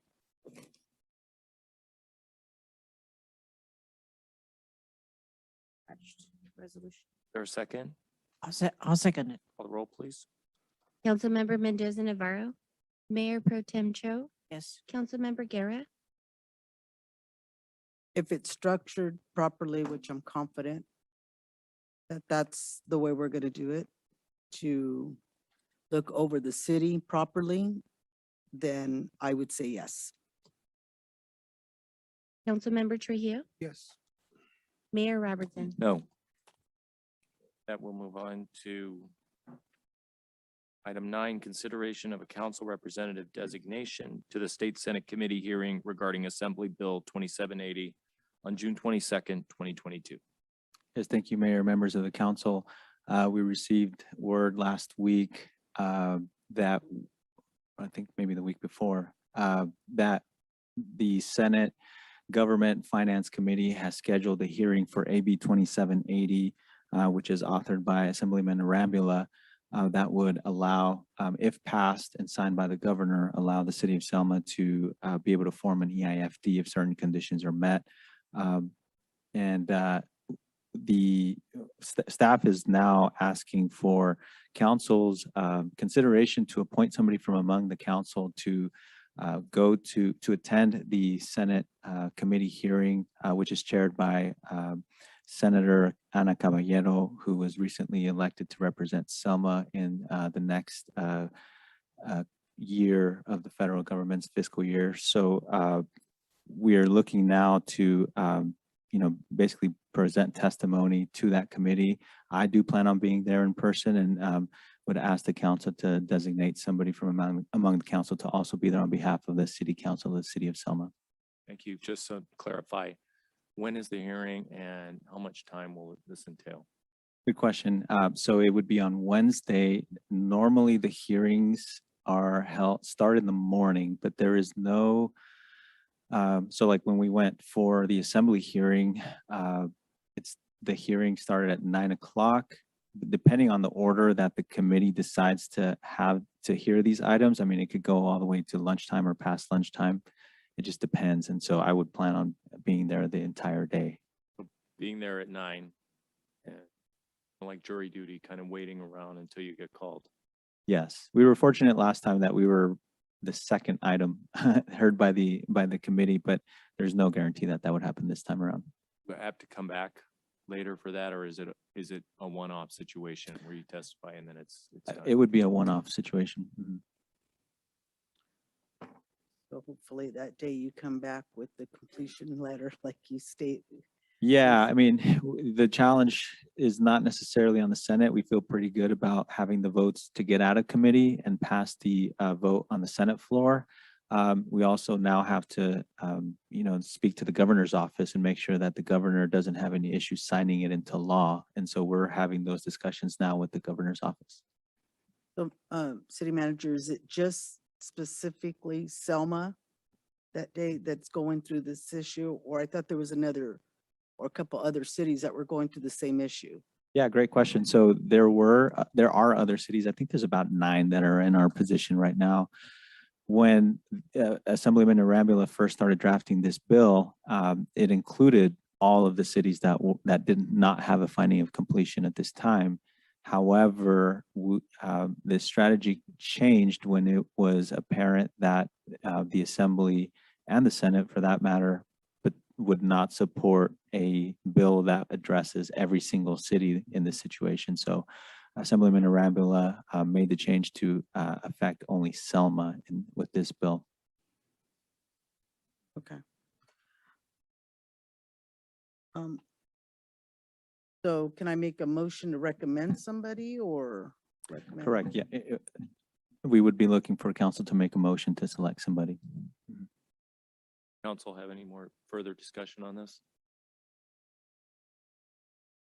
I mean, I'm just saying, given the history and the background, I would recommend the mayor to go because he knows the history of this, the whole, issue that went on and why we didn't get the letter in the first place.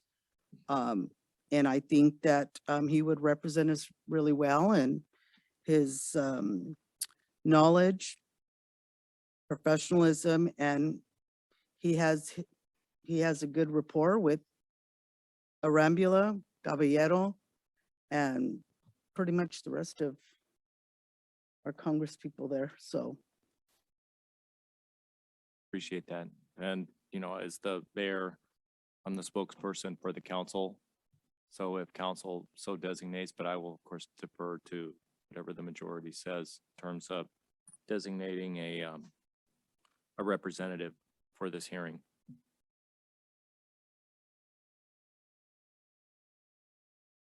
in a motion. There a second?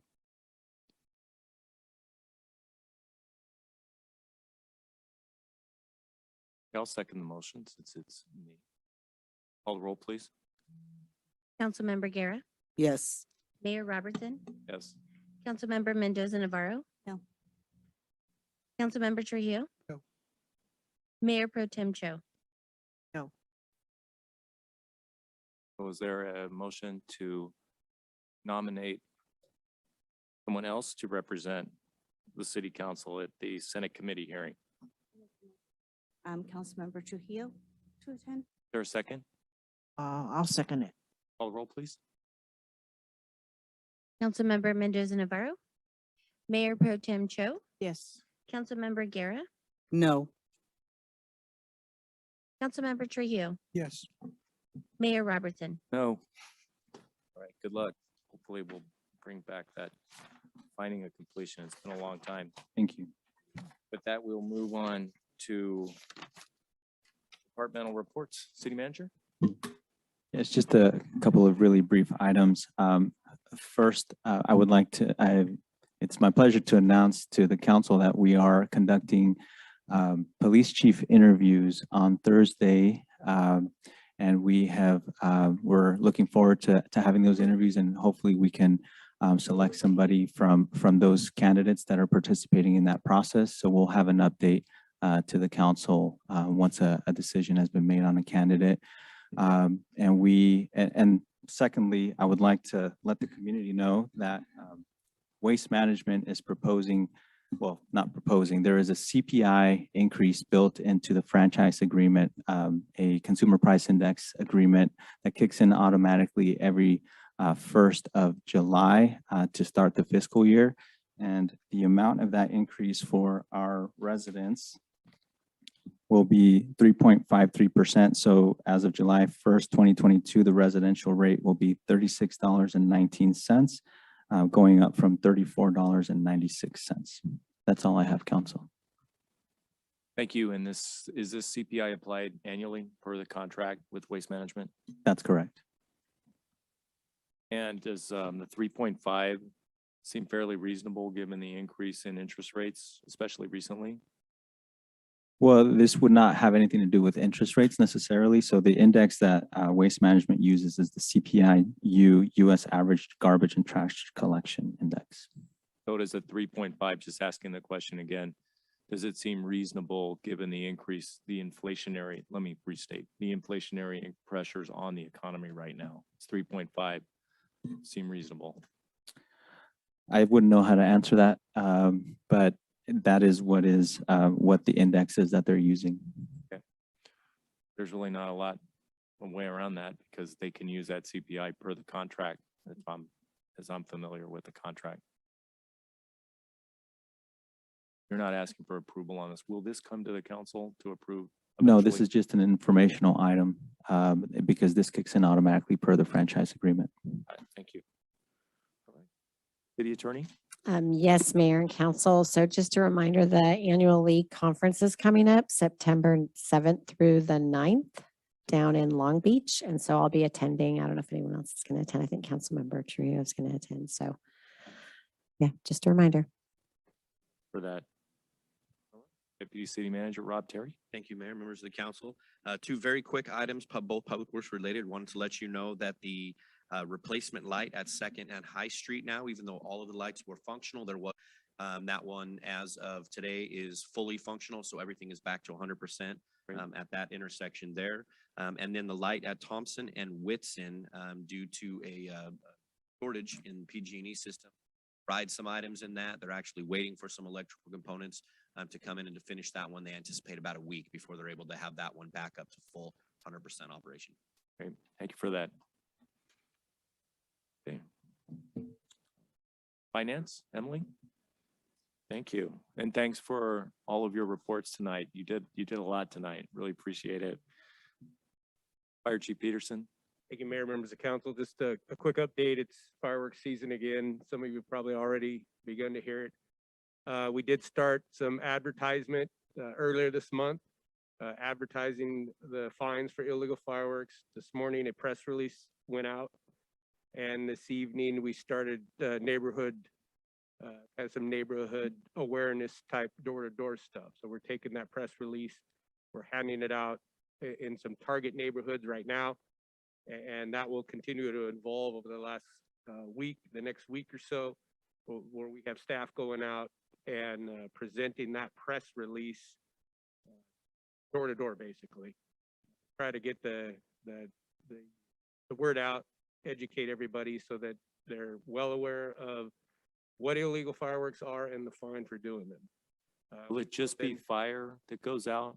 Fire So Chief? Will it be code as well? PD? What's going? We will start then on the 30th, the task force, which will involve patrols with police, fire, and code enforcement. We're looking to have 4 to 5 teams each night that will then go out and start the active enforcement, where we will issue between then and now and then. We do have staff on duty every night that will be going out and patrolling in between calls and things like that. And if they then are notified to start issuing citations. How many cites did you issue last year? I believe it was between 40 and 45. We're hoping to see an improvement this year. Actively problem. Thanks for that. Let's hope everybody's safe. No fires. Acting Police Chief Garza. Good evening, Mayor and Selma City Council members in the community of Selma. Unfortunately, this past Thursday, we did have a homicide. You did receive the press release. Press release was posted on social media as well. Just kind of highlight the tragic event. On Thursday, June 16th, at about 5:35, we received a call of shots fired in the area of Cianarans. Officers responded to that location, found several shell casings. As officers were gathering statements from witnesses in the area, we received another call that the Selma Hospital had received a victim of a gunshot wound. Sent officers out to that location. As officers were canvassing the area, based on the description that was provided by witnesses, an officer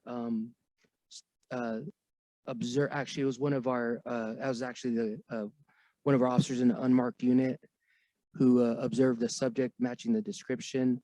That officer gave out the location to other uniformed personnel in the area, and officers were able to contact the subject. Upon contact, that he did have a brief struggle during the detainment. Officers did locate a firearm on the individual.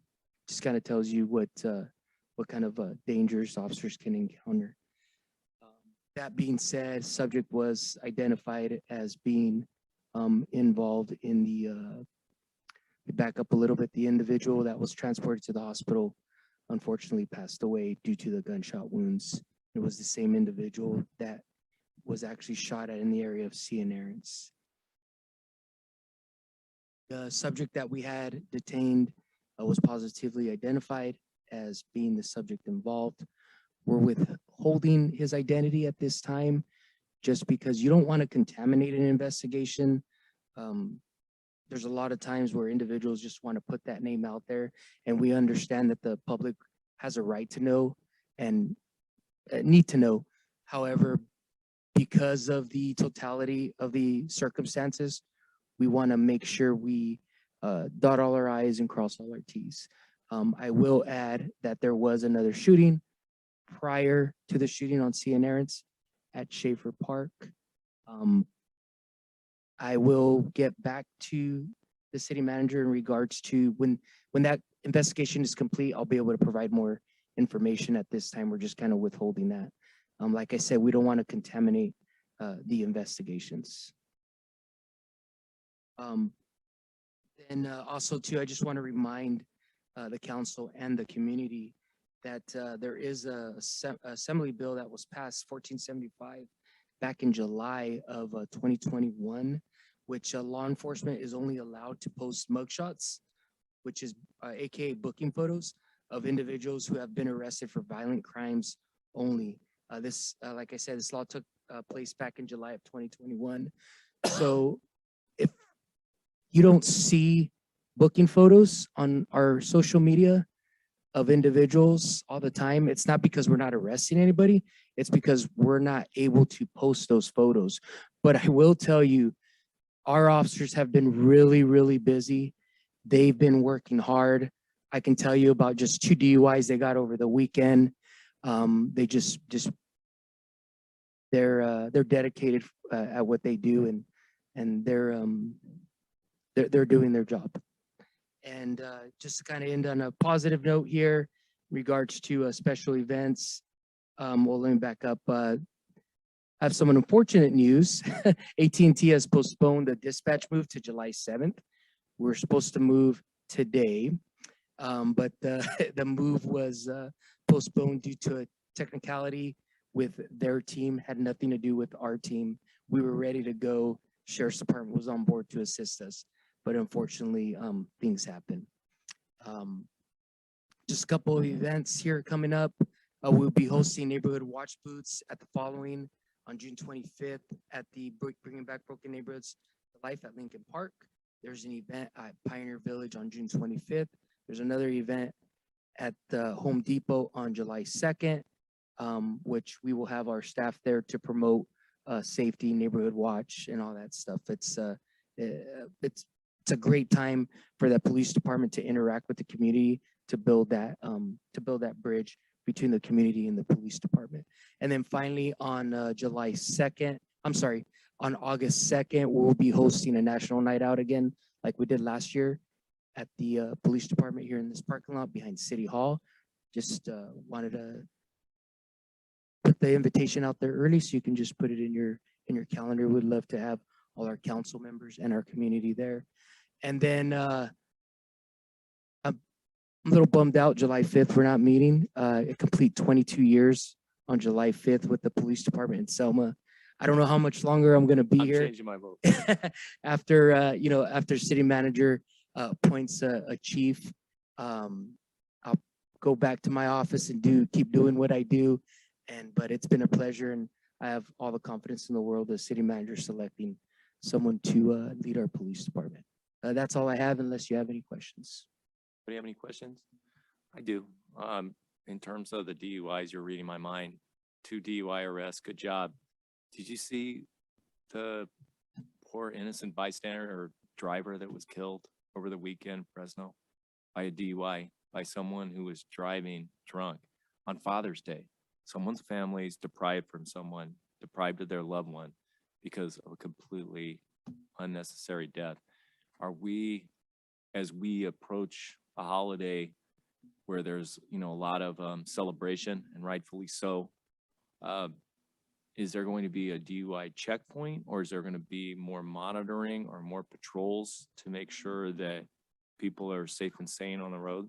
We're not gonna host a DUI checkpoint. I will tell you though, because of the 4th of July event or the detail that we've put together with the fire department, the officers who are working extra patrol for those 4 days are not just gonna be assigned to firework detail. They will be assigned to extra patrol to support patrol, because we're gonna be pretty busy with all the fireworks. But I will tell you, every day is an enforcement night for us. It's just what they do, and they look out for DUI drivers. If people are driving, chief, and they see somebody swerving around, I know they're not supposed to report fireworks to 911. Do they report potentially drunk driver to 911? Yeah, actually, that's a good question. Yes, if someone from the community observes someone who that appears to be driving under the influence, we recommend that you call 911. That's actually recommended by the California Highway Patrol as well. And there was a campaign in regards to that a few years ago. So the answer is yes. Thanks for that information. Welcome. Parks and Community Services. Mayor Robertson, member of City Council, I just want to give some recognition to Home Depot. Every so often they do district projects, and over the years, Selma's done the Babe Ruth concession stand and senior center, but flowers and planting. But we were just selected to have the main hallway and all the dining room area repainted by Home Depot. Mini blinds put on every single window, and they're going to be donating some picnic benches outside. Our goal of the senior center with the picnic benches eventually have like an outdoor patio on the east side of the senior center.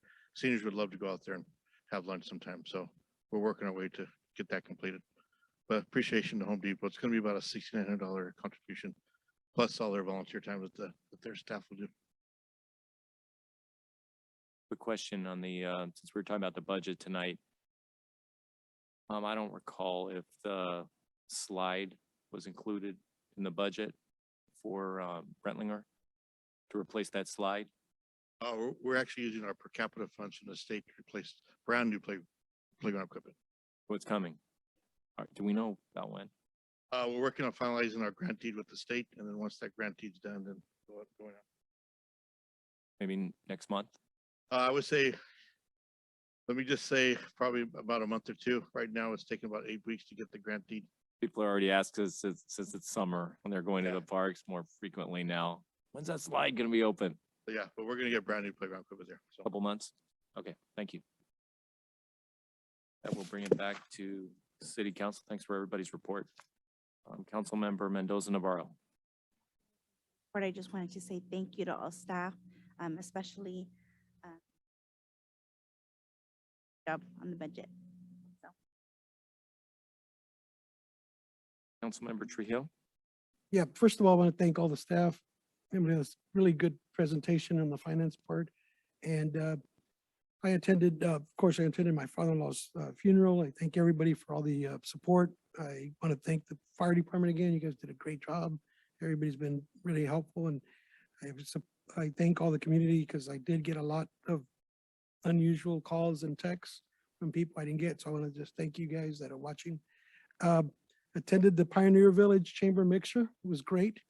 It was nice because we all, after we were done, we all walked around and looked at the buildings in there, and the church had AC on, and I was like, wow, this AC is beautiful.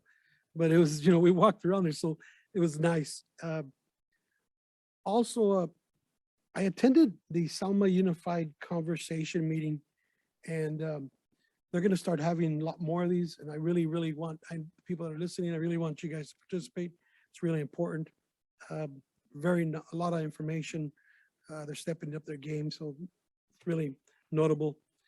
Another one is, I've been harping you guys. I have two big Great Pyrenees, big dogs, and they're asking for your support.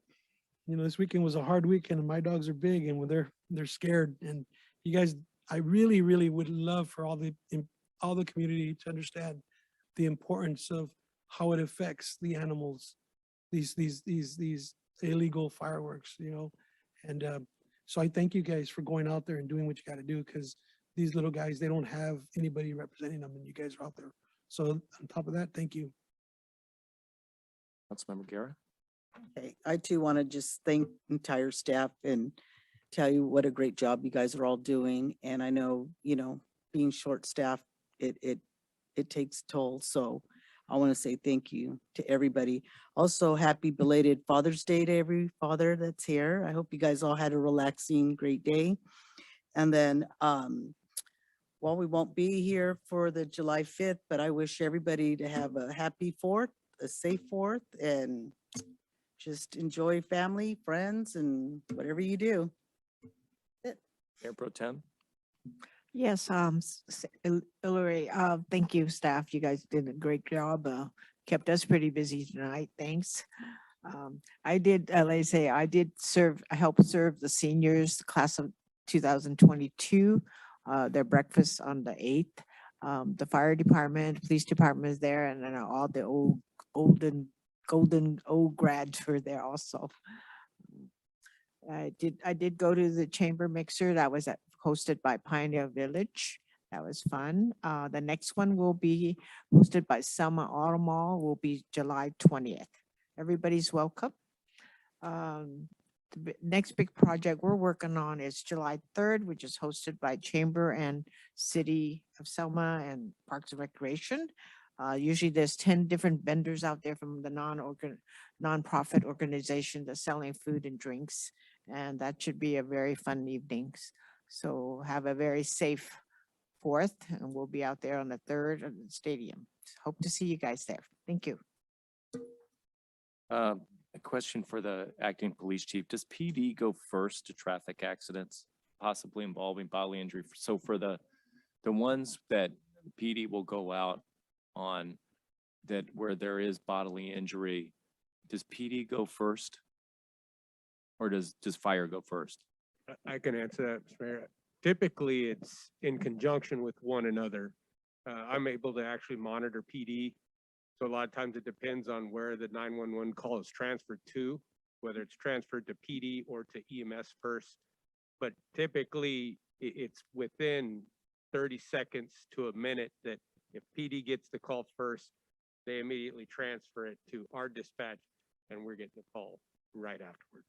Got it. I just had it from a citizen where they had an accident and there was no, the PD did come by, verified no bodily injury, but no fire, no paramedic on that. And it sounds like it was an extremely busy day for City of Selma, and the wires got crossed. That's why I was asking. That's not the normal protocol. Normal protocols for both fire and PD to go out.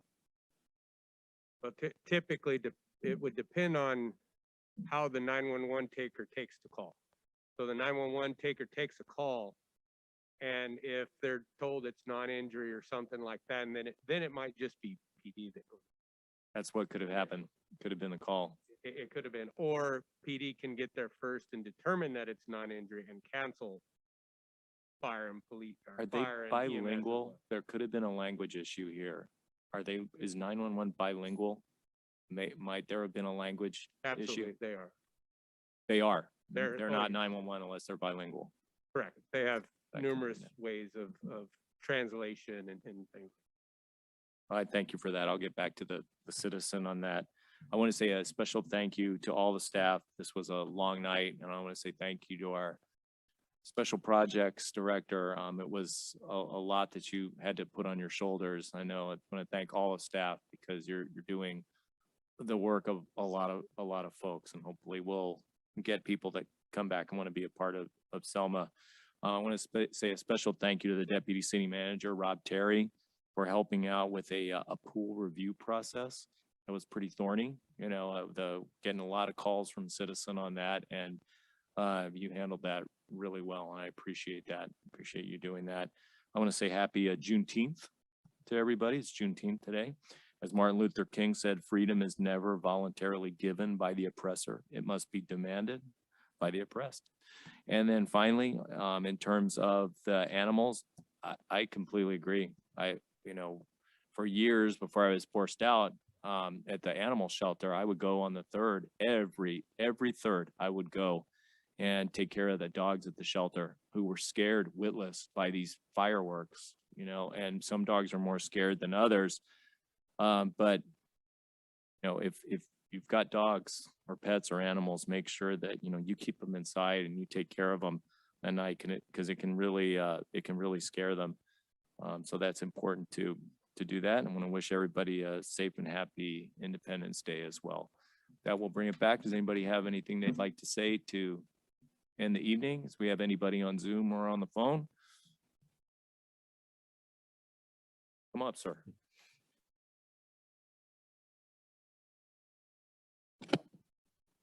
Jim Abelos, 1701 Dinuba. I should just pre-record this thing, huh? No, one thing, I want a special thanks to the officers that responded to my call. Thank you. Tell the guys. And also thank you for the shooting over. I was at the park that day when This way, sir. individual We don't was talk shot. to the staff. Sorry. That's all right. Individual was injured, I should say. And thanks to the officers that responded to that unit very well. Thank you. They responded very quickly. And also I thank the fire department for the awesome job with the ambulance, that when 911 is called for the seniors are at the park where I live. Thank you guys. You guys respond very quickly, saving their lives. I appreciate that very much. And they do too. And I always thank the staff, the City of Selma, all the time, because for their hard work. Things cannot be done to give back to the council to make these decisions. I know that. And I know they're short-staffed, everything, but you know what? They're working very diligent and very hard for what they do, and we should appreciate them for what they do. I'm glad you're not having a meeting on the 5th, July 5th. It's good. Appreciate the staff. And another thing too, I'll be as soon as I get done tomorrow, I'll be reporting back to the McCall Village, reporting to the seniors how the vote took place on the McCall and Dinuba situation. And also I'll be contacting Mr. Costa as well. So just a FYI, you guys. So another thing, one more thing I gotta say is in City of Selma, it's a tough time right now. It's gonna get tougher, guys. Okay. See the warning on the wall. Okay. Be cautious on your decisions from here on out. Okay. I'm just giving you the insight, what I've learned over the years myself, what mistakes were made, what we didn't see forecasted. So I want to make sure that you guys up there, these individuals, when you make the decisions, if it takes you, you have to table it and read back, look at it a little more, do it. That wasn't my paper anyhow. Notes. But thank you anyhow, guys. Thank you. Thank you. Have a good night. Thank you, you too. Have a good Anybody holiday. else? We'll bring it back. Is there another comment? 1057 Mill Street. A couple things. Has the graffiti at the skate park been cleaned up? Question. It's I'll been refer that really to the bad city for manager. a long time, the graffiti at the skate park. Go ahead, Deputy City Manager. Yeah, we do have an active work order for that one. It's actually been the back order issue that we had with the removal solution. The removal solution that was in stock that we had available was not effective on the new type of paints that are being used. And so we've had to go with a different vendor now. And that has, I believe, is still actively tracking or just recently received. 80%'s been received. The brush is coming from Australia, but they can try to do the work without the brush. But yeah, it's a two-part system with a solution and then a specialized brush that goes with it. And as Mike said, the brushes are not in stock just yet, but we did direct Public Works to try and see if there was an alternative to utilize the new solution. Unfortunately, some of the paints that they're using now are just tougher to deal with. I will say, we've used tagging here. I used to buy the steam cleaners on Jensen and 99. This is the first time that it has not worked. Okay, thank you, because it's kind of been graffiti for a very long time. Another thing, it's very sad for the City of Selma that we're losing another great officer, Yanni. Very, very sad for Selma. Outstanding cop. We wish him well. So that leads us down to how many officers that we need to replace in the City of Selma. Thank you. Will we be getting a a staff update on the PD in the future with the new police chief? We can certainly do that. If it is council, would you like an update on the July 18th meeting or after that? I think, yeah, sooner than better, sooner the better. We can work on Public that. safety. Thank you. Mhm. Okay, is there a motion to adjourn? Motion We are to adjourn. adjourned.